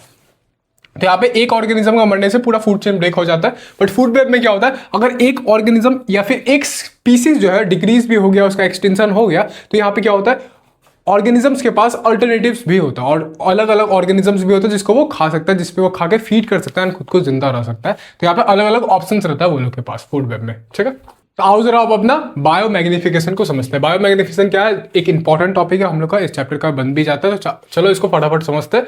क्या लिखा गया, process in which non biodegradable chemical such as pesticides, insecticides and heavy metals progressively accumulate in increasing concentration as each level drop. भैया कुछ समझ नहीं आया क्या बोले। तो यहाँ पे सबसे पहले हम कुछ कुछ वर्ड का मीनिंग तुमको समझा दे रहे हैं। यहाँ पे नॉन बायोडिग्रेडेबल केमिकल्स हो गया, इसका मतलब ये होता है कि ऐसा केमिकल्स जो हम लोग का इन्वायरमेंट का, हम लोग का इकोसिस्टम का माइक्रो ऑर्गेनिजम्स के द्वारा ब्रेक डाउन नहीं किया जा सकता, यानी कि वो जो है ऐसे ही रह जाता है, वो सॉइल में फिर से आके घुलता नहीं है। तो ये होता है नॉन बायोडिग्रेडेबल सब्सटेंसेस। अब क्या होता है कि बहुत सारा ऐसा चीज होता है, जैसे फार्मिंग कर रहे हैं तो हम लोग बहुत सारा पेस्टिसाइड्स का, बहुत सारा केमिकल्स का यूज करते हैं। फिर मान लो हम लोग का जो वाटर बॉडीज होता है उसमें बहुत सारा पेस्टिसाइड्स, बहुत सारा इंसेक्टिसाइड्स ऐसे यूज करते हैं फॉर फिशेस, बहुत एनिमल्स के लिए, हम लोग का फायदा के लिए, ज्यादा ग्रोथ के लिए। तो ये सब जो केमिकल्स का इस्तेमाल करते हैं, ये सब में से केमिकल्स में ज्यादातर केमिकल्स जो है नॉन बायोडिग्रेडेबल होता है। ज्यादातर केमिकल्स क्या होता है, नॉन बायोडिग्रेडेबल होता है। एंड ये नॉन बायोडिग्रेडेबल केमिकल्स जो हम लोग का बॉडी जो है उसको एब्जॉर्व नहीं कर पाता, हम लोग का बॉडी उसको एब्जॉर्व नहीं कर पाता, ना डाइजेस्ट कर पाता है, एंड ना ही वो हम लोग का बॉडी से रिमूव होता है। और ये अपना बॉडी से हो ही रहा, हम लोग का ह्यूमन बॉडी का तो साथ हो ही रहा है, बट क्या है, ये एनिमल सबके साथ भी हो रहा है। फॉर एग्जाम्पल यहाँ पे मान लो हम लोग वाटर का ले रहे हैं, ठीक है, हम लोग वाटर में कोई केमिकल डाले उसका डिसइंफेक्ट करने के लिए, या फिर फिश के लिए कि फिश मछली सबका ज़्यादा जल्दी ग्रोथ हो। तो वाटर में जो केमिकल्स अपन डाले, भाई क्या हो रहा है आज बार बार काहे गिर रहा है, तो वाटर में अपन केमिकल्स डाले, ठीक है, तो वाटर का पानी जो है उसको एब्जॉर्व करके फाइटोप्लैंक्टन जो है, यानी कि एक्वाटिक प्लांट्स जो है, वही जो माइक्रोस्कोपिक एक्वेटिक प्लांट्स हम तुमको बताए थे, ये एक्वेटिक प्लांट्स जो है क्या करता है, वाटर को एब्जॉर्ब करके उससे खाना बनाता है। ये लोग क्या है, प्रोड्यूसर है। तो ये प्रोड्यूसर को फाइटोप्लैंक्टन को क्या करता है, जू प्लैंक्टन खाता है। फाइटोप्लैंक्टन जो वाटर में से जब एनर्जी लेता है, वाटर को जब एब्जॉर्ब करता है, तो वो क्या है, वाटर का केमिकल्स को खुद में रह जाता है उसका। जब वो वाटर को एब्जॉर्ब करता है तो वाटर का केमिकल्स भी उसमें रह जाता है। एंड फाइटोप्लैंक्टन जो है खुद को एब्जॉर्ब कर लिया, वाटर का केमिकल्स उसमें रह गया। अब जू प्लैंक्टन जो है फाइटोप्लैंक्टन को खाता है। जू प्लैंक्टन क्या होता है, एक्वेटिक एनिमल्स, बहुत छोटा छोटा एक्वेटिक एनिमल्स हम लोग पहले पढ़ के आए। तो जू प्लैंक्टन जो है फाइटोप्लैंक्टन को खाता है। अब वो एक फाइटोप्लैंक्टन को तो नहीं खाएगा, और हर एक फाइटोप्लैंक्टन में ऐसे ही वाटर का केमिकल्स प्रेजेंट होता है। तो फॉर एग्जांपल मान लो अपना जू प्लैंक्टन जो अपना पेट भरने के लिए 100 फाइटोप्लैंक्टन को खाया। अब हर एक फाइटोप्लैंक्टन में एक मान लो केमिकल्स प्रेजेंट है, हर एक फाइटोप्लैंक्टन में कुछ कुछ केमिकल्स प्रेजेंट है। तो जब जू प्लैंक्टन जो जब अपना पेट भरेगा तो उसके पास सोचो कि 100 फाइटोप्लैंक्टन का केमिकल्स उसके अंदर प्रेजेंट होने वाला है। एंड माइंड यू मेरा भाई कि वो केमिकल जो है वो डाइजेस्ट नहीं कर सकता, वो केमिकल जो है उसका बॉडी में ही रह जाता है, वो एक्सक्रीट नहीं होता, उसका बॉडी से नहीं निकलता है, उसका बॉडी में ही रह जाता है। अब मान लो कि जितना साल भी वो जीने वाला है, 1 महीना 2 महीना, जितना दिन भी वो जीने वाला है, उतना दिन में वो कितना फाइटोप्लैंक्टन खाने वाला है, 1000, 2000, 10,000। तो इतना सारा फाइटोप्लैंक्टन खाएगा, तो इतना सारा फाइटोप्लैंक्टन खाने का वजह से उसका बॉडी में बहुत ज्यादा केमिकल स्टोर हो जाता है। ठीक है भैया, समझे? तो बहुत ज्यादा केमिकल स्टोर हो गया। अब जू प्लैंक्टन को स्मॉल फिश खाता है, मछलियां जो है ये जू प्लैंक्टन को खाता है। जू प्लैंक्टन क्या है, बहुत छोटा छोटा एक्वेटिक एनिमल्स है, तो उसको मछलियां, छोटा छोटा मछलियां जो है उसको खाता है। अब मछली जो है सिमिलरली जू प्लैंक्टन की तरह एक जू प्लैंक्टन को तो नहीं खाने वाला है, बहुत सारा जू प्लैंक्टन को खाने वाला है, यानी कि बहुत सारा जू प्लैंक्टन जो केमिकल्स है वो स्मॉल फिश में आने वाला है। और फिर स्मॉल फिश को कौन खाने वाला है, लार्ज फिश खाने वाला है। फिर लार्ज फिश जो है एक स्मॉल फिश को नहीं खाने वाला है, बहुत सारा स्मॉल फिश का केमिकल्स जो है लार्ज फिश में आने वाला है। फिर हम लोग जो है फिश को खाने वाला है, हम लोग मछलियों को खाते हैं, हम लोग एनिमल्स को खाते हैं, चाहे वो कुछ भी एनिमल्स हो, एक्वेटिक एनिमल जो है मछली को, फॉर एग्जांपल यहाँ पे हम लोग मछली का एग्जांपल ले रहे हैं, तो हम लोग मछली को खाते हैं। चाहे वो फिश ईटिंग बर्ड्स जो होता है, जो भी चिड़िया सब जो होता है वो भी मछली को खाता है। तो हम लोग जब मछली को खा रहे हैं तो सोचो कितना सारा एक्यूमुलेटेड हम लोग का केमिकल्स हम लोग का बॉडी में आ रहा है। जस्ट इमेजिन, यहां से स्टार्ट हुआ, यहां से 1000 है। फॉर एग्जांपल मान लो यहाँ पे ये जू फाइटोप्लैंक्टन में एक था, ठीक है, यहाँ पे एक अपना केमिकल का डॉट मान लो, यहाँ पे एक केमिकल का डॉट था, यहाँ पे आया तो वो 1000 हो गया, क्योंकि जू प्लैंक्टन जो अपना पूरा लाइफ ओवर में हो सकता है 1000 फाइटोप्लैंक्टन खाया होगा। फिर यहाँ पे आया तो जू प्लैंक्टन बहुत सारा खाया होगा, तो यहाँ पे आया 10,000 मल्टीप्लाई में हो गया, क्योंकि हर एक जू प्लैंक्टन का केमिकल्स उसके अंदर आ रहा है। तो यहाँ पे 10,000 हो जाएगा, फिर यहाँ पे 1,00,000 हो जाएगा, फिर हम लोग में आते आते वो 10 लाख तक हो सकता है। तो सोचो ये कितना बड़ा रिस्क है हम लोग का बॉडी के लिए। एंड इसी को मेरा भाई बायोमैग्निफिकेशन बोला जाता है। एक बार आओ प्रोसेस को पढ़ लो, यहाँ पे डेफिनेशन जो लिखा गया, process in which non biodegradable chemicals such as pesticides, insecticides and heavy metals, जो पेस्टिसाइड्स डाला जा रहा है, जो इंसेक्टिसाइड केमिकल्स ये सब ढाला जा रहा है, जो कि नॉन बायोडिग्रेडेबल होता है, यानी कि डाइजेस्टेबल नहीं होता है, ना ही ह्यूमन बॉडी में ना ही सॉइल में, ये लोग को ढाला जाता है। और ये लोग क्या होता है, प्रोग्रेसिवली एक्यूमुलेट करता है, इंक्रीजिंग कॉन्सेंट्रेशन, प्रोग्रेसिवली एक्यूमुलेट यानी कि धीरे धीरे करके बढ़ते जाता है। हर एक स्टेप में ये लोग प्रोग्रेसिवली बढ़ता है और ज्यादा जमा होता है। तो यहाँ पे और ज्यादा जमा होता है, इंक्रीजिंग कॉन्सेंट्रेशन, जितना ज्यादा आगे ट्रॉफिक लेवल उतना ज्यादा ये लोग कॉन्सेंट्रेशन बढ़ने वाला है। एज आई सेड, ह्यूमंस तक आते आते बहुत ज्यादा हो जाता है वो चीज।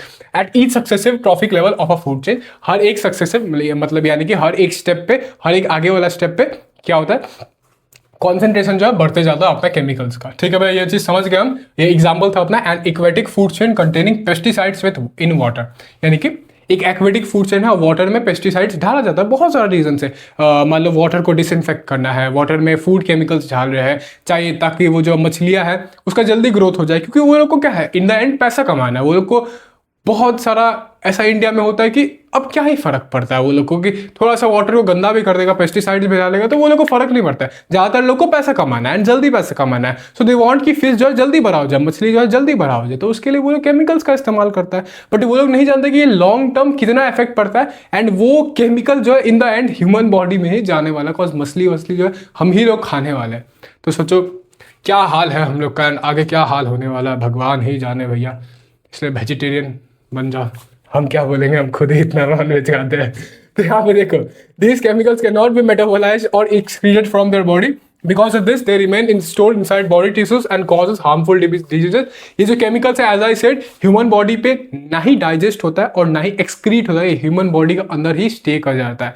तो because of this क्या होता है, वो जो अपना body का human body का अंदर ही store हो जाता है, human body का tissue का अंदर, tissue जानता है ना, सेल टिश्यू, ये सब जो हम लोग बायोलॉजी में पढ़ के आए थे, तो बॉडी का जो टिश्यू है, टिश्यू का अंदर ही स्टोर हो जाता है, एंड क्या होता है, हम लोग को हार्मफुल डिजीजेस कॉज देखता है, हम लोग को हार्मफुल डिजीजेस देता है।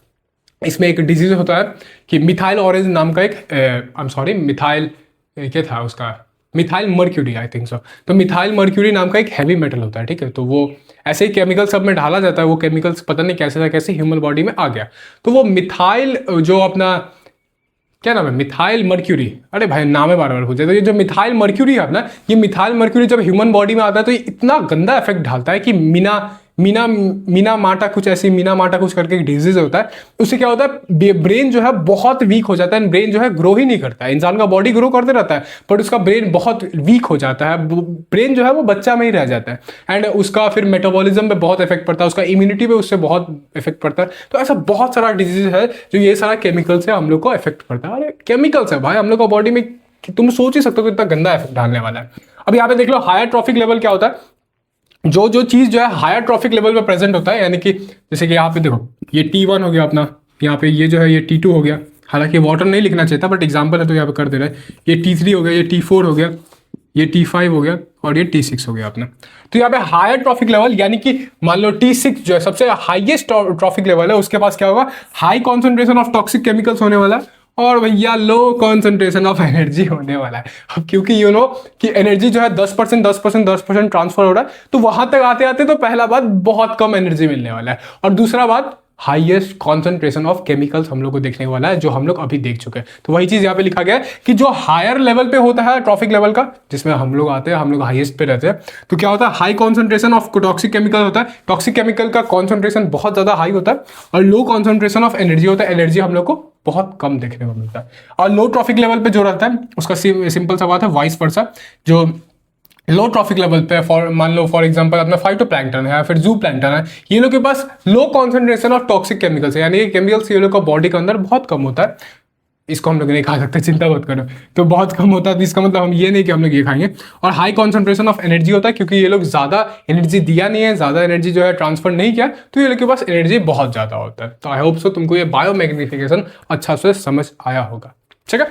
तो आप जरा फटाफट से एक सवाल देख लो अपना, जो कि PYQ है 2023 एंड 2024 में पूछा गया था। इसमें क्या लिखा गया है, use of pesticides to protect our crops affect organism at various trophic levels specially human beings. जी हाँ, ठीक बोल रहा है।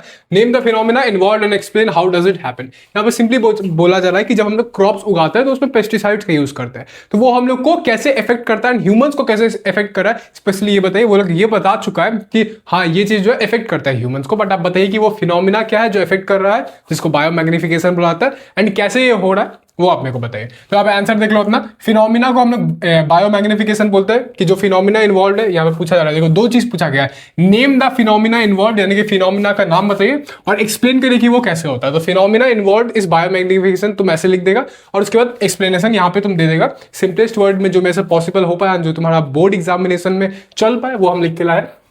क्या लिखा गया देख लो, non biodegradable pesticides absorb by plants gets transferred in the food chain and can not be broken down और एक्सक्रीटेड बाय ऑर्गेनिजम्स। तो नॉन बायोडिग्रेडेबल पेस्टिसाइड्स जो होता है, यानी कि पेस्टिसाइड जो है क्या ऐसा केमिकल्स है जो नॉन बायोडिग्रेडेबल है, तो ये लोग क्या है, ये एब्जॉर्ब किया जाता है प्लांट के द्वारा, और क्या होता है फिर ये ट्रांसफर होता है फूड चेन में। लाइक एनिमल्स खा रहा है, फिर एनिमल्स के बाद ये ह्यूमंस खा रहा है, तो ये फूड चेन में ट्रांसफर हो रहा है, तो वो लिखा गया। एंड उसके बाद लिखा गया कि can not be broken down और एक्सक्रीटेड बाय ऑर्गेनिज्म, यानी कि ये जो नॉन बायोडिग्रेडेबल केमिकल्स है ये क्या है, हम लोग के द्वारा ना ही डाइजेस्ट किया जाता है और ना ही एक्सक्रीट किया जाता है। और फिर लिखा गया बिकॉज ऑफ दिस, इसी की वजह से क्या होता है, their concentration increases at each successive trophic level reaching the maximum in human bodies as they occupy the top position in the food chain. ये जो है इसका वजह से क्या होता है, क्योंकि ये डाइजेस्ट नहीं हो पाता है, ना ही एक्सक्रीट हो पाता है, निकल पाता है ह्यूमन बॉडी से, तो ये क्या होता है हर एक ट्रॉपिक लेवल पे क्या होता है, हर एक सक्सेसिव यानी कि एक के बाद एक, बोलता है ना कि मेरा सक्सेसिव प्रीडेटर, मेरा सक्सेसिव किंग जो है ये है, यानी कि आने वाला जनरेशन मेरे बाद यही बनने वाला है, मेरा नॉमिनी ये है, तो नॉमिनी समझ लो कि मेरे बाद ये बनने वाला है किंग। तो ये जो है सक्सेसिव का मतलब ये होता है, नॉमिनी वाला एग्जांपल लिखने का, तो सक्सेसिव का मतलब ये होता है, तो सक्सेसिव ट्रॉफिक लेवल यानी कि next trophic level reaching the maximum in human body, यानी कि ह्यूमन बॉडी में आते आते ये जो कॉन्सेंट्रेशन है अपना केमिकल्स का वो बहुत ज्यादा हो जाता है, मैक्सिमम हो जाता है एज दे ऑक्यूपाई, क्योंकि ह्यूमन बॉडीज जो है, ह्यूमंस जो है वो क्या करता है, टॉप पोजिशन ऑक्यूपाई करता है फूड चेन में, जो कि एक बहुत ही दुखद खबर है, क्योंकि केमिकल्स का कॉन्सेंट्रेशन हाईएस्ट होता है एंड अपना फूड एनर्जी जो होता है, एनर्जी का कॉन्सेंट्रेशन जो है वो लोएस्ट रहता है। ठीक है, तो आप जरा आप देख लेते हैं layers of atmosphere and ozone layer के बारे में। यहाँ पे लेयर्स ऑफ एटमॉस्फेयर की अर्थ का लेयर होता है, अर्थ का जो एटमॉस्फेयर है उसमें बहुत सारा लेयर्स होता है, उसमें 5 जो है मेजर हम लोग को लेयर्स देखने को मिलता है, जो कि ये है troposphere, stratosphere, mesosphere, thermosphere, exosphere. याद करने की जरूरत नहीं है, इवन मेरे को तो याद नहीं है, हम तो देख के क्या है। तो देखो जैसे ये लेयर्स होता है ऐसे, ये जो है सबसे लास्ट वन है ट्रोपोस्फेयर, सबसे नीचे, उसके ऊपर स्ट्रेटोस्फेयर, उसके ऊपर मेसोस्फेयर, उसके ऊपर थर्मोस्फेयर, उसके ऊपर एक्सोस्फेयर। फॉर एग्जाम्पल मान लो ऐसे होता है, ये ऐसे, ये अपना ट्रोपोस्फेयर हो गया, ये अपना स्ट्रेटोस्फेयर हो गया, ये अपना मेसोस्फेयर हो गया, ये अपना थर्मोस्फेयर हो गया, ये अपना एक्सोस्फेयर हो गया। तो ऐसे अर्थ के ऊपर अर्थ का जो एटमॉस्फेयर है उसमें ऐसे ऐसे लेयर्स होता है, 5 मेजर लेयर्स होता है। तो वो हम इसलिए दिखा रहे हैं क्योंकि ये पांचों लेयर्स में से ये जो स्ट्रेटोस्फेयर है, स्ट्रेटोस्फेयर में अपना ओजोन लेयर प्रेजेंट होता है। ओजोन लेयर क्या होता है अभी हम लोग अच्छा समझेंगे, बट यहाँ पे देखो यहाँ पे क्या लिखा गया, स्ट्रेटोस्फेयर जो है contains ozone layer and acts as a protective shield absorbing harmful UV यानी कि अल्ट्रावायलेट रेडिएशंस। देखो क्या होता है कि स्ट्रेटोस्फेयर है ना, यहाँ पे देखो ट्रोपोस्फेयर, उसके ऊपर स्ट्रेटोस्फेयर में अपना ओजोन लेयर प्रेजेंट होता है एंड ये ओजोन लेयर जो है हम लोग को हार्मफुल यूवी रेडिएशन जो है अपना अल्ट्रावायलेट रेडिएशन, जो कि यहाँ पे फुल फॉर्म लिखा गया अल्ट्रावायलेट रेडिएशन या फिर यूवी रेज भी बोला जाता है, तुम बहुत जगह सुना होगा इसका नाम। तो वो यूवी रेज से हम लोग को वो ओजोन लेयर जो है प्रोटेक्ट करता है। अब यूवी रेज क्यों हार्मफुल है, हम लोग को कैसे हार्मफुल है, तो यूवी रेज क्या है कि इलेक्ट्रोमैग्नेटिक, उतना मत जानो कि यूवी रेज जो सिंपली क्या है, सन के द्वारा ही नेचुरली वो एमिट करता है।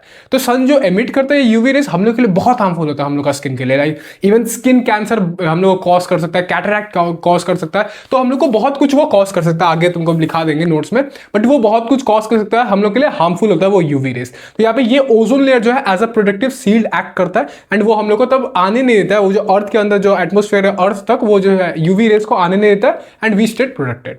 ओ माय गॉड माय इंग्लिश। तो फॉर्मेशन देख लो अपना ओजोन का, कि ओजोन गैस जो है या फिर ओजोन लेयर, अच्छा ओजोन लेयर किससे बन के, ओजोन का लेयर बोल रहे हैं तो वो किससे मिलके बना होगा, ऑफकोर्स ओजोन गैस से मिलके बना होगा या फिर ओजोन से मिलके बना होगा। तो सिंपल सा बात है, यहाँ पे हम लोग ओजोन के बारे में पढ़ रहे हैं। तो ओजोन कैसे फॉर्म होता है, तो फॉर्म्स नेचुरली इन स्ट्रेटोस्फेयर, यहाँ पे नेचुरली स्ट्रेटोस्फेयर में वो नेचुरली फॉर्म होता है, ऐसा नहीं कि कोई इंसान जाके कोई मशीन वहां पे लगा दे तो उससे फॉर्म हो रहा है, नहीं, नेचुरली वहां पे फॉर्म होता है। कैसे फॉर्म होता है एक बार देख लो, ये तो ऑक्सीजन का जो मॉलिक्यूल होता है वो क्या होता है, ब्रेक डाउन होता है यूवी रे से। रुको हम यहाँ पे देख लो, हम एक बार जिस देर फिर हम तुमको अच्छा समझाते हैं, ठीक है। ऑक्सीजन जो है वो यूवी रेस का मदद से दो मॉलिक्यूल्स में, दो फ्री मॉलिक्यूल्स में ऑक्सीजन का ब्रेक डाउन हो जाता है और फिर वो फ्रीली मॉलिक्यूल जो ऑक्सीजन का वो कंबाइन होता है अपना ऑक्सीजन के साथ, एक अनब्रोकन ऑक्सीजन के साथ, एंड तब हमको ओजोन को गैस देता है। ये यहाँ पे हम तुमको अच्छा समझा दे रहे एक बार। देखो स्ट्रेटोस्फेयर में क्या होता है, स्ट्रेटोस्फेयर में यू नो कि यूवी रेज आता है, स्ट्रेटोस्फेयर में अपना ओजोन लेयर प्रेजेंट होता है एंड वहां पे यूवी रेज आता है। तो स्ट्रेटोस्फेयर में क्या है कि बहुत अबंडेंट अमाउंट में ऑक्सीजन प्रेजेंट है। तो वहां पे क्या होता है, ऑक्सीजन का जो मॉलिक्यूल होता है, ऑक्सीजन का मॉलिक्यूल क्या होता है, O2, ठीक है। तो ऑक्सीजन का मॉलिक्यूल क्या होता है, O2। तो जब यूवी रेज जो है सन का तरफ से, हम लोग के यहाँ पे सन है अपना, तो सन जो है जब यूवी रेज ऑक्सीजन का मॉलिक्यूल्स में मारता है तो क्या होता है, ये ऑक्सीजन का जो मॉलिक्यूल है ना ब्रेक डाउन हो जाए, ऑक्सीजन का मॉलिक्यूल क्या हो जाता है, टूट जाता है O+O में। भैया O+O क्या है, ये है ऑक्सीजन का फ्री मॉलिक्यूल्स, यानी कि ऑक्सीजन का मॉलिक्यूल टूट चुका है एंड वो फ्री हो चुका है। अब क्या है, ये दोनों ऑक्सीजन जो मॉलिक्यूल्स है ये दोनों फ्री हो चुका है, सिंगल स्टेट में हो चुका है। तो इस समय क्या होता है, ये लोग बहुत अनस्टेबल बन जाता है। पहला बात तो ये लोग बहुत ही हाईली रिएक्टिव होता है, यानी कि कोई भी सामने जो भी मिलेगा उसके साथ रिएक्ट कर लेगा ये लोग। और दूसरा चीज कि ये लोग बहुत अनस्टेबल हो जाता है, ये लोग जो है ऐसे ज्यादा देर तक नहीं रह पाता है। लाइक ऐसे सिंगल वो लोग ज्यादा देर तक नहीं रह पाता है, वो लोग क्या करना पड़ता है, किसी के साथ बॉन्ड बनाना पड़ता है। अब एज आई सेड, स्ट्रेटोस्फीयर में अबंडेंट अमाउंट में अपना ऑक्सीजन का मॉलिक्यूल्स प्रेजेंट है, तो ऐसा बात नहीं है कि एक बार यूवी रेज आया तो सारा ऑक्सीजन का मॉलिक्यूल टूट जाएगा, नहीं, सिंपल सा बात है, और सारा ऑक्सीजन मॉलिक्यूल भी होगा साइड में। तो ये जो फ्री अपना ऑक्सीजन का मॉलिक्यूल है, ये क्या करता है, ये ऑक्सीजन के साथ जाके कंबाइन कर लेता है, एंड तब जाके हम लोग को O3 का फॉर्मेशन देखने को मिलता है, जो कि यहाँ पे लिखा हुआ है। देखो ये ऑक्सीजन का मॉलिक्यूल जो है, ऑक्सीजन का फ्री मॉलिक्यूल जो है, एक ऑक्सीजन का अनब्रोकन, जो यूवी रेस से टूटा हुआ नहीं है ऑक्सीजन का मॉलिक्यूल, जो नॉर्मल ऑक्सीजन का मॉलिक्यूल है, उसके साथ जाकर कंबाइन करता है ना, हम लोग को O3 देखने को मिलता है, जिसको अपन ओजोन गैस बोल देते हैं। तो आई होप से तुमको समझ आया होगा कि कैसे फॉर्मेशन होता है। सन का यूवी रेस से अपना ऑक्सीजन का मॉलिक्यूल टूटा, एंड ऑक्सीजन का मॉलिक्यूल अकेले नहीं रह पाता है, वो क्या करता है, ऑक्सीजन का अनब्रोकन, जो यूवी रेस से टूटा हुआ नहीं है, उसके पास जाके उससे नॉर्मल जो ऑक्सीजन का मॉलिक्यूल है उसके साथ जाके कंबाइन कर लेता है, एंड तब हम लोग को O3 का फॉर्मेशन देखने को मिलता है। ठीक है, तो आओ जरा आप ओजोन लेयर डिप्लीशन के बारे में पढ़ लेते हैं। ओजोन लेयर डिप्लीशन यानी कि सिंपली ओजोन लेयर जो अब धीरे धीरे खत्म हो रहा है। इसका रीजन क्या है, आओ जरा देख लेते हैं। इसका रीजन ये है कि primary cause of ozone layer depletion is a synthetic chemical. Synthetic chemical का मतलब मैन मेड केमिकल, यानी कि laboratory made chemical called chlorofluorocarbon, इसको CFC भी बोला जाता है। एक्चुअली क्या है कि CFC जो है बहुत पहले 1920s या 19th सेंचुरी ढुका था, तो उस समय क्या हुआ कि उस समय इसको फाउंड आउट किया गया। तो उस समय जब इसको फाउंड आउट लाइक ये बनाया गया था, कुछ कुछ का मिक्सचर करके CFC को बनाया गया था। तो CFC को बनाया गया तो उसमें देखिए कि ये पहला बात नॉन टॉक्सिक है। ठीक है, ये CFC जो है नॉन टॉक्सिक है। Non toxic in the sense कि हम लोग को टॉक्सिसिटी नहीं पहुंचाता है, हम लोग को हार्म नहीं करता है, बट बाद में हम लोग को पता चला अच्छा ये ऊपर जाके ओजोन लेयर को ऐसे डिस्ट्रॉय कर रहा है। बट जब हम लोग फाउंड आउट किए थे इसको, तब ये नॉन टॉक्सिक था और बहुत ही कम रेट में ये बन जा रहा था, मतलब बहुत ही चीप था, बहुत ही अफोर्डेबल था। तो क्या हुआ, इसको बहुत ज्यादा हाई अमाउंट में प्रोड्यूस करने लगा, क्योंकि नॉन टॉक्सिक है और बहुत अफोर्डेबल है, तो बहुत ज्यादा हाई अमाउंट में प्रोड्यूस करने लगा, लगभग हर चीज में यूज करने लगा। बट 1970s तक आते आते हम लोग को रियलाइज हुआ कि अच्छा ये जो चीज है ये हम लोग को ओजोन लेयर को डिप्लीट कर रही है। ओजोन लेयर में अब जाके इतना बड़ा ये जो है एक रिडक्शन बना रहा है, ओजोन लेयर को इतना बड़ा इफेक्ट पहुंचा रहा है, तब जाके इसका प्रोडक्शन को बैन किया गया। बट ऐसे जो अपना CFC है वो एक नॉन टॉक्सिक केमिकल है। ठीक है, तो यहाँ पे क्या लिखा गया, प्राइमरी कॉज जो है ओजोन लेयर डिप्लीशन का वो जो अपना CFC है। यहाँ पे क्या लिखा गया, सोर्सेस क्या है, यानी कि कहाँ कहाँ से निकलता था। लाइक उस समय जब उस समय का जो फ्रिज बन रहा था, एयर कंडीशनर जो भी बन रहा था 1970s 1960s, तो उस समय का लगभग सारा फ्रिज में CFC यूज हो रहा था। एयर कंडीशनर, AC वेसी सब में लगभग अपना CFC यूज हो रहा था। अब यहाँ पे क्या हो रहा है, When CFC rise to the stratosphere, CFC कैसे हम लोग का ओजोन लेयर को डिप्लीट करता है वो यहाँ पे लिखा गया। When CFC rise to the stratosphere, UV rays break them down, releasing free chlorine atoms. These chlorine atoms break ozone molecules into oxygen molecules. मेरा बात सुनो यहाँ पे, देखो जब अपना CFC जो है, CFC जब राइज करता है, ऑफ कोर्स सी बात है, वो एक गैस है, ठीक है, केमिकल है, बट वो गैस का फॉर्म में रहता है। तो CFC गैस का फॉर्म में जब ऊपर जाता है एटमोस्फेयर में जाता है, सॉरी ऊपर जाता है एटमोस्फेयर में जाता है। अब स्ट्रेटोस्फेयर जो है बहुत दूर नहीं है हम लोग का, और हम लोग का लैंड से बहुत दूर नहीं है, तो वो गैस उड़ के स्ट्रेटोस्फेयर तक पहुंच जाता है। तो जब वो स्ट्रेटोस्फेयर में पहुंचता है, एज यू नो कि स्ट्रेटोस्फेयर में यूवी रेस पड़ता है, तो जब ये CFC में यूवी रेस पड़ता है तो क्या होता है, CFC जो है अपना यानी कि क्लोरोफ्लोरोकार्बन जो है अपना, वो क्या होता है, ब्रेक डाउन हो जाता है फ्री क्लोरीन एटम्स में, यानी कि सिंपली Cl2 का एटम्स में वो ब्रेक डाउन हो जाता है। अब ये Cl2 का अपना जो एटम्स है ये क्या करता है, जो Cl2 का एटम से ये क्या करता है, O3 यानी कि अपना ऑक्सीजन जो है, ओजोन जो है उसको ऑक्सीजन में कन्वर्ट कर देता है, ऑक्सीजन का मॉलिक्यूल्स में कन्वर्ट करता है। ये जो क्लोरीन का एटम है, फ्री क्लोरीन का एटम जो है, फ्री बोला जा रहा है, यानी कि Cl होना चाहिए। तो फ्री क्लोरीन का जो एटम है यहाँ पे O3 जो है, यानी कि ओजोन का जो मॉलिक्यूल होता है उसको ब्रेक डाउन करके ऑक्सीजन का मॉलिक्यूल में कन्वर्ट कर देता है। भैया इससे क्या होगा, ओजोन का मॉलिक्यूल को ऑक्सीजन का मॉलिक्यूल में कन्वर्ट करें, तो इससे मेरा भाई ये होगा कि अपना जो ओजोन लेयर है वो डिप्लीट हो जाएगी, क्योंकि ओजोन हट के अब ऑक्सीजन में कन्वर्ट हो गया, और ऑक्सीजन तो ऐसे भी एनवायरमेंट में रहता है, तो यानी कि ऑक्सीजन जो मिक्स हो जाएगा एनवायरमेंट में, एटमोस्फेयर में मिक्स हो जाएगा, एंड पूरा ओजोन लेयर जो है वो हट जाएगा। तो ऐसे ये इफेक्ट क्रिएट करता है हम लोग का। यहाँ पे वही चीज यहाँ पे लिखा गया कि देखो यूवी रेस जो है ब्रेक कर देता है, अपना CFC को जो है ब्रेक कर देता है और रिलीज कर देता है फ्री क्लोरीन एटम्स। अब ये क्लोरीन एटम जो क्या करता है, ब्रेक करता है ओजोन मॉलिक्यूल्स को इनटू ऑक्सीजन मॉलिक्यूल्स। ये जो ओजोन का मॉलिक्यूल्स था उसको ऑक्सीजन का मॉलिक्यूल्स में ब्रेक डाउन कर देता है। ठीक है, ऑक्सीजन जाके मिक्सअप हो जाता, अब क्या हुआ, अपना पूरा ओजोन लेयर जो है मिट गया, ओजोन लेयर जो है हट गया। तो ऐसे करते करते एक टाइम ऐसा आ गया था कि बहुत ज्यादा फेड हो गया था, लाइक बहुत कम हो गया था अपना ओजोन लेयर। तो इससे इफेक्ट क्या होता है, जब हम लोग का ओजोन लेयर अगर हट रहा है, यूवी रेज अगर हम लोग का अर्थ तक आ रहा है, तो क्या हम लोग को इफेक्ट देखने को मिलता है। तो इफेक्ट ये होता है कि UV rays reaches earth and causes diseases like skin cancer, cataract etcetera in human beings and also damages crops. अगर यूवी रेस जो है, अपना ओजोन लेयर का काम क्या है, ओजोन लेयर का काम क्या है, यूवी रेस से प्रोटेक्ट करना हम लोग को, वो ये करता है यूवी रेस को ब्लॉक करता है।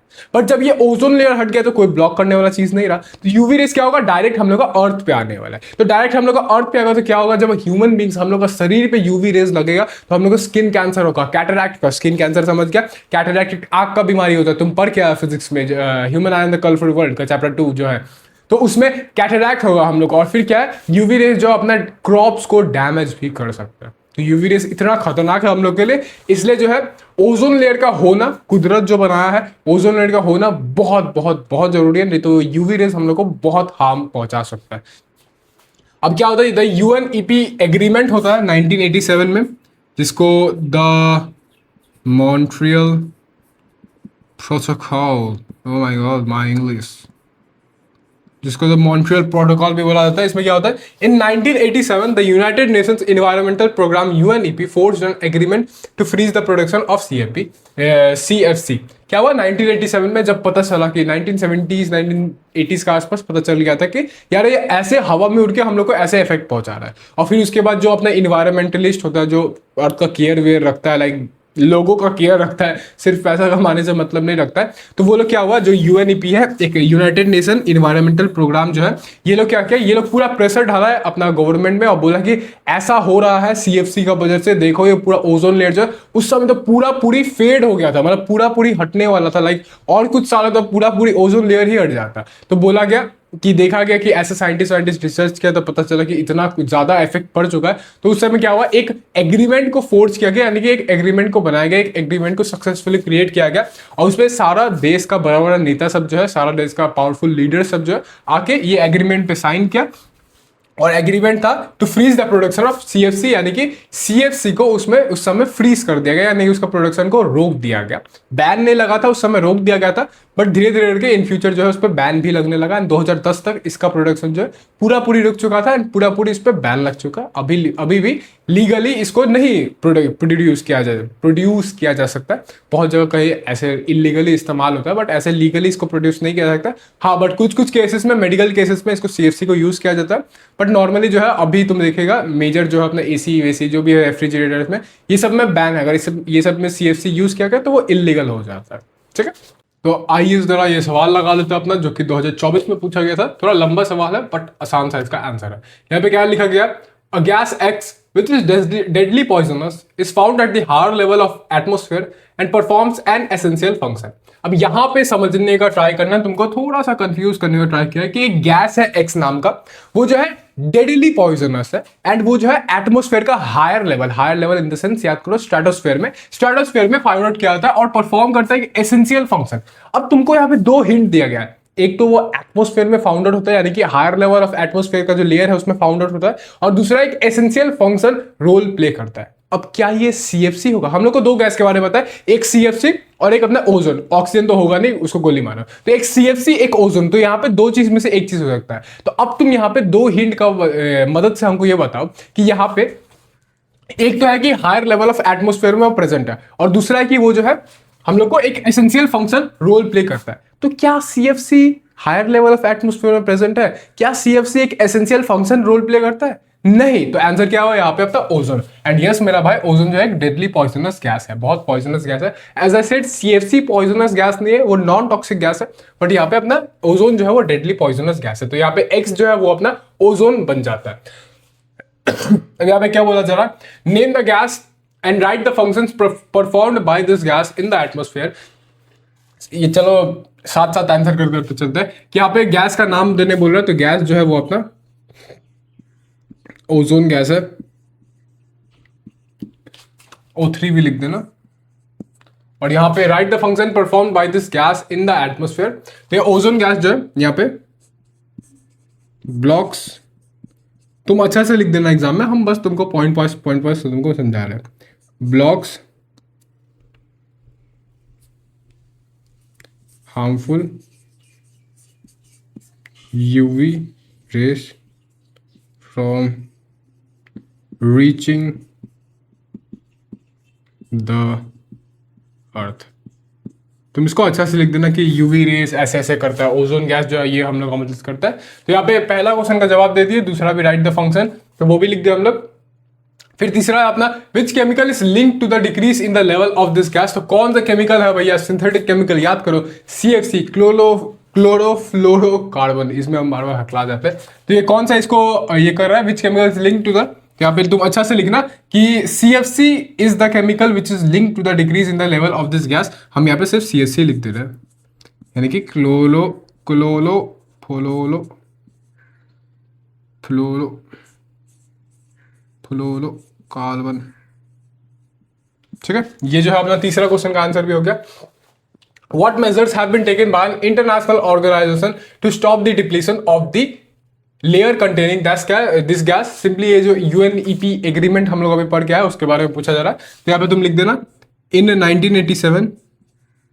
देखो मेरा भाई, थोड़ा सा तुमको याद करना पड़ेगा, ये सब जो डेट है एंड फिर जो UNEP का फुल फॉर्म है वो थोड़ा सा याद करना पड़ेगा, वही जो है एक आंसर में निखर के आता है। तुम अगर वो नहीं लिखेगा तो इनकम्प्लीट सा लगेगा ये चीज जो है, तो तुम लिखेगा तभी पूरा एक प्रॉपर स्टेटमेंट बन पाएगा।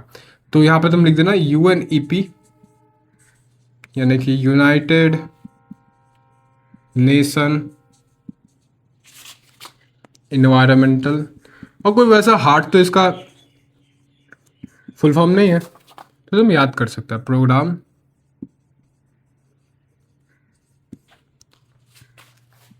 फोर्स्ड एन एग्रीमेंट, फोर्स्ड यानी कि बनाया एग्रीमेंट को, to freeze the production of CFC। देखो इतना बड़ा क्वेश्चन तुमको देखने में लग रहा था, लेकिन असल में कोई उतना खास इसमें पूछा नहीं गया था। ये क्वेश्चन तुमको 4 से 5 मार्क्स में देखने को मिल रहा है, और कोई खास हार्ड क्वेश्चन नहीं था। सिर्फ वो जो हम लोग एक स्लाइड में पढ़े उसी में से सोचो 4-5 मार्क्स का तुम्हारा आ गया, तुम्हारा तो बल्ले बल्ले हो जाएगा। तो ये हो गया ओजोन गैस, ये पूरा अपना क्वेश्चन यहाँ पे कंप्लीट हो जाता है। ठीक है, तो आओ जरा वेस्ट को देख लो, जो कि अनवांटेड या फिर नो लॉन्गर यूजफुल मटेरियल्स होता है, यानी कि जो चीज़ हम लोग का काम कर नहीं रहता, जो चीज़ हम लोग फेंक देता है, ऐसा चीज़ उसको अपन वेस्ट बोल देते हैं। वेस्ट जो है 2 टाइप का देखने को मिलेगा तुमको, बायोडिग्रेडेबल और नॉन बायोडिग्रेडेबल। आओ जरा समझ लेते हैं, आसान आसान सा है, तुमको पहले से ही पता है। बायोडिग्रेडेबल वेस्ट क्या होता है? Substances which can be broken down into simpler harmless substances by the action of decomposers like bacteria and fungi, they are eco-friendly nature। Simply ऐसा वेस्ट, ऐसा जो अनवांटेड थिंग्स है जो नेचर में पड़े पड़े डिकम्पोजर का एक्शन से ब्रेक डाउन हो पाए, कि फॉर एग्जांपल कि वो रखा हुआ है तो तुम 10 दिन बाद आके देखिए कि वो गायब हो चुका है वहां से, यानी कि वो सॉइल में घुल चुका है। तो अगर डिकम्पोजर अपना एक्शन के द्वारा, डिकम्पोजर अपना जो काम करता है, वो जो डिकम्पोजर तुम जानते हैं ना, बैक्टीरिया हो गया, फंगाई हो गया, हम लोग पढ़े थे इसके बारे में। तो डिकम्पोजर का काम क्या होता है? ब्रेक डाउन करना। तो अगर डिकम्पोजर का एक्शन से, डिकम्पोजर का काम से अगर कोई भी सब्सटेंस जो, कोई भी चीज जो रखा हुआ है इन्वायरमेंट में, वो अगर ब्रेक डाउन हो पा रहा है, यानी कि उसको तोड़ पा रहे हैं इनटू सिंपल हार्मलेस सब्सटेंसेस। सबसे पहला चीज तो उसको कॉम्प्लेक्स सब्सटेंस से सिंपल सब्सटेंस में ब्रेक डाउन कर दे, और दूसरा चीज कि वो जब सॉइल में घुले तो सॉइल को हार्म ना करे, उसको अपन बायोडिग्रेडेबल वेस्ट कहते हैं। इसका एग्जांपल हो गया फ्रूट एंड वेजिटेबल पील, मतलब वही अपना सेव, क्या फल फूल का जो छिलका उलका होता है, फिर सब्जी वब्जी का छिलका होता है वो, पेपर हो गया, काउडंग हो गया, काउडंग यानी कि गोबर का, गोबर अपना जो गौ माता का गोबर, वो सब, और एक्सेट्रा। ये सब जो अपना एग्जांपल है बायोडिग्रेडेबल वेस्ट का, सिंपली ऐसा चीज जो ब्रेक डाउन हो पाए एंड वो सॉइल में घुल पाए। नॉन बायोडिग्रेडेबल वेस्ट क्या होता है? Substances that can not B ब्रेकन down by the action of decomposers. This waste stays in the environment for a long time and cause pollution which leads to biomagnification। Simply उसका biodegradable waste का opposite, biodegradable waste में क्या हो रहा था? वो break down हो पा रहा था bye the action of decomposers, but यहाँ पे ये जो चीज़ है नहीं ब्रेक डाउन हो सकता bye the action of decomposers. अच्छा, बहुत जगह तुमको डिकम्पोजर्स का जगह माइक्रो ऑर्गेनिजम्स देखने को मिलेगा, तो कंफ्यूज मत होना, हम लोग डिकम्पोजर्स को ही माइक्रो ऑर्गेनिजम्स कह रहे हैं। ये बैक्टीरिया एंड फंगाई को हम लोग माइक्रो ऑर्गेनिजम्स भी कह देते हैं। और ये जो वेस्ट होता है नॉन बायोडिग्रेडेबल वेस्ट, ये क्या होता है? इन्वायरमेंट में बहुत टाइम तक ऐसे ही पड़ा रहता है। लाइक यू हैव हर्ड ना, कि तुम सुना होगा ना कि प्लास्टिक बैग कितना सालों तक पड़ा रहता है, ऐसे ही कभी रिसाइकल नहीं हो पाता है, हर समय इन्वायरमेंट में ऐसे ही पड़ा रहता है। तो प्लास्टिक बैग कितना हार्म करता है, तो वो क्या है? नॉन बायोडिग्रेडेबल वेस्ट है। वो ऐसे ही अपने इन्वायरमेंट में बहुत टाइम तक पड़ा रहता है एंड पॉल्यूशन कॉज करता है, जो पॉल्यूशन जो है हम लोग को लास्ट में इन द एंड बायोमैग्निफिकेशन हम लोग को दे देता है। काहे कट गया भाई, काहे कट गया भैया आप। तो pollution in the end bio magnification cause करता है, क्योंकि घूम फिर के सब हम लोग का शरीर का अंदर ही आना है, तो हम लोग को बायो मैग्निफिकेशन कॉज कर देता है। एनिमल्स का बॉडी में जाता है, एनिमल्स को बायो मैग्निफिकेशन कॉज करता है। बायो मैग्निफिकेशन क्या होता है कि उसका बॉडी का अंदर केमिकल्स जाना, बॉडी का अंदर केमिकल्स का इंक्रीज होना, तो एनिमल्स के अंदर केमिकल्स आ जा रहा है, तो यही सब बात है। एग्जाम्पल हो गया अपना एल्यूमिनियम कैंस हो गया, प्लास्टिक बैग्स हो गया, एक्सेट्रा हो गया, तुम जानते हैं सब, ठीक है। अब ये जो वेस्ट है यानी कि जो गंदगी है, हम लोग का कंट्री के लिए बहुत बड़ा प्रॉब्लम बन चुका है। लाइक तुम देखा होगा, सुना होगा कि वेस्ट कितना बीमारी कॉज करते हैं, जो गंदगी है हम लोग का कितना बीमारी कॉज करता है, तो हम लोग का कंट्री के लिए बहुत बड़ा प्रॉब्लम है। इसलिए ये चैप्टर में हम लोग को देख रखा है कुछ वेस्ट मैनेजमेंट टेक्निक्स, जिससे हम लोग वेस्ट को अच्छा से प्रॉपरली डिस्पोज कर सकते हैं, यानी कि उसको सही तरीका से फेंक सकते हैं, सही तरीका से वो फेंका हुआ वेस्ट को अरेंज कर सकते हैं। यहाँ पे क्या लिखा गया, proper disposal of waste reduces environmental pollution and prevents health hazard. It can be done through the following ways. Proper disposal यानी कि प्रॉपरली अगर हम लोग वेस्ट को फेंकेंगे तो एक तो वो इन्वायरमेंटल पॉल्यूशन को रिड्यूस करता है, यानी कम करता है, इन्वायरमेंट का जो पॉल्यूशन है उसको कम करता है। और दूसरा चीज हम लोग को हेल्थ हजार्ड यानी कि हेल्थ डिजीजेस जो होता है ह्यूमंस को, एनिमल्स को, उससे हम लोग को बचा के रखता है। तुम सुना होगा कि हेल्थ जो है कितना, गंदगी जो है कितना सारा डिजीजेस, कितना सारा बीमारी कॉज करता है। तो अगर हम लोग प्रॉपर डिस्पोजल करेंगे ये गंदगी का, ये वेस्ट का, तो एक तो हम लोग का डिजीज, हम लोग भी डिजीज फ्री रहेंगे वो सारा बीमारी से, एंड फिर जो है इन्वायरमेंट को भी अपना फायदेमंद होगा, इन्वायरमेंट का पॉल्यूशन भी घटेगा। तो ये जो चीज करेंगे हम लोग सिर्फ अपने लिए नहीं करेंगे, इन्वायरमेंट के लिए भी करेंगे, एंड सिर्फ इन्वायरमेंट के लिए नहीं करेंगे, अपने लिए भी करेंगे, यानी कि दोनों को फायदेमंद है।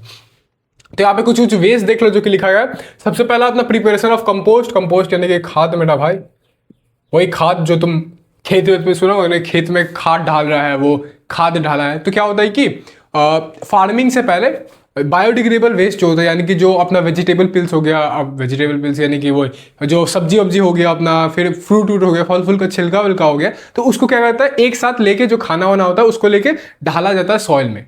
गड्ढा किया सॉइल में, उसको मिट्टी में गड्ढा किया, उसको मिट्टी में डाल दिया, एंड फिर इसको कवर कर देता है मिट्टी से, फिर इसको कवर कर देता है। तो उससे क्या होता है, वो जो भी बायोडिग्रेडेबल वेस्ट यानी कि जो भी वो जो खाद वाद था, जो भी खाना वाना था, जो भी फ्रूट्स था, वो सारा उसका जो सारा न्यूट्रिएंट्स होता है, देखो जितना भी खराब हो जाए बट उसमें न्यूट्रिएंट्स तो रहेगा ना, तो उसका सारा न्यूट्रिएंट जो क्या होता है सॉइल के अंदर चला जाता है, एंड सॉइल को न्यूट्रिएंट रिच बना देता है, जो कि हम लोग का फार्मिंग में यानी कि खेती बाड़ी में काम आता है। तो उससे क्या होता है एक सॉइल जो है फर्टाइल बन जाता है, उससे हम लोग को मदद मिलता है क्रॉप्स को ग्रो करने में। तो वही यहाँ पे किया जाता है कि biodegradable waste can be converted into compost by burning it in a pit. कि बायोडिग्रेडेबल जो वेस्ट है यानी कि जो डिकम्पोजर्स का मदद से टूटा जा सकता है, जो सॉइल में फिर से घुल सकता है, तो वो वेस्ट को क्या किया जाता है कन्वर्ट कर दिया जाता है इन कंपोस्ट। कंपोस्ट यानी खाद, उधर हम बता दिए हैं, खाद में कन्वर्ट कर दिया जाता है। कैसे करके, एक गड्ढा किया जाता है, उसका अंदर उसको बरी कर दिया जाता है, यानी कि दबा दिया जाता है, और उसका ऊपर से सॉइल हम लोग लगा देते हैं, तो वो क्या होता है कंपोस्ट में कन्वर्ट हो जाता है। उसका अंदर जो भी माइक्रो ऑर्गेनिजम्स है, डिकम्पोजर जो है, छोटा छोटा बैक्टीरिया हो गया, फंगाई हो गया, वो क्या करता है वो सब चीज़ को तोड़ के एंड फिर उसको सॉइल में घुलाया जाता है। तो सॉइल क्या होता है इससे फर्टाइल बन जाता है, ठीक है। दूसरा चीज अपना landfills, disposal of waste by putting it in a low lying area of ground and covering it with soil. इसमें क्या किया जाता है जो लो लाइंग एरिया यानी कि जो एक तो हो गया अप नॉर्मल वाला हाइट जो होता है, जो एक कुछ एरिया तुम देखा होगा कि बहुत वो नीचे रहता है, नीचे का तरफ रहता है, तो वो नीचे का तरफ जो एरिया उसको हम लोग ऊपर ला सकते हैं। जो गड्ढा वड्ढा कहीं कहीं होता है ना बन चुका है, तो उसको हम लोग ऊपर ला सकते हैं। कैसे ला सकते हैं, उसमें पहले वेस्ट डाल देंगे, जो भी अपना वेस्ट कचरा वचरा वो डाल देंगे, एंड उसका ऊपर मिट्टी से एक मोटा मिट्टी का लेयर से ढक देंगे। तो क्या हो गया, दोनों लेवल भी मैच हो गया, तो वेस्ट का फेंकना भी होगा, प्रॉपर डिस्पोजल भी हो गया। तो ये भी एक तरीका बन जाता है लैंडफिल्स करके। तीसरा अपना रिसाइकलिंग, जो कि सबसे फेमस तरीका है। Solid waste like paper and metals can be recycled. Solid waste जैसे कि हो गया अपना पेपर हो गया, मेटल्स हो गया, प्लास्टिक्स हो गया, प्लास्टिक बॉटल्स हो गया, ये सबको रिसाइकल किया जा सकता है, और रिसाइकल करके फिर से हम लोग इसको यूज कर सकते हैं। लाइक तुम अभी देखा होगा ना, कोका कोला का बोतल अगर तुम पीने जाएगा तो कोक का जो बोतल है उसमें लिखा रहता है कि this is I am made from 100% recycle plastic, I am made for 100% recycle, वगैरह वगैरह कोल्ड ड्रिंक्स का बोतल सब में लिखा रहता है। तो वो सब क्या है 100% रिसाइकल्ड वे में बना है, यानी कि फिर से उसको रीयूज किया जा रहा है, कुछ नया नहीं बनाया गया उसके लिए। तो ये एक अच्छा तरीका है जो फिर से रीयूज करना उसको। फिर चौथा अपना इंसिनरेशन, इसमें क्या होता है converting waste into ash by burning it. जो अपना वेस्ट होता है, जो गंदगी होता है, गंदगी यानी कि जो अनवांटेड थिंग्स होता है, जो वेस्ट होता है, उसको हम लोग जला देते हैं और उसको ऐश में यानी कि राख में कन्वर्ट कर देते हैं। तो इससे क्या होता है वेस्ट उड़ जाता है अपना, जो कि तुम अपना घर के पास में भी देखा होगा। वेस्ट को हटाने के लिए ज़्यादातर लोग क्या करता है जला देता है उसको, तो वो भी एक तरीका है। ठीक है। तो आओ जरा अपने 2 क्वेश्चन देख लेते हैं, उसके बाद तुम्हारा पूरा चैप्टर खत्म, छुट्टी तुम्हारा, कॉन्ग्रेचुलेशन भैया, लड्डू बटवा देना। ये क्वेश्चन जो है तुम्हारा 2022, 23 और 24 में पूछा गया था, देख लो क्या लिखा है। Write one difference between biodegradable and non biodegradable waste, यानी कि तुमको पूछा जा रहा है कि बायोडिग्रेडेबल और नॉन बायोडिग्रेडेबल वेस्ट जो है उसमें एक डिफरेंस आप मेरे को बता दीजिए। और फिर उसके बाद बोल रहा है list two impacts of each type of the accumulated waste if not dispose properly.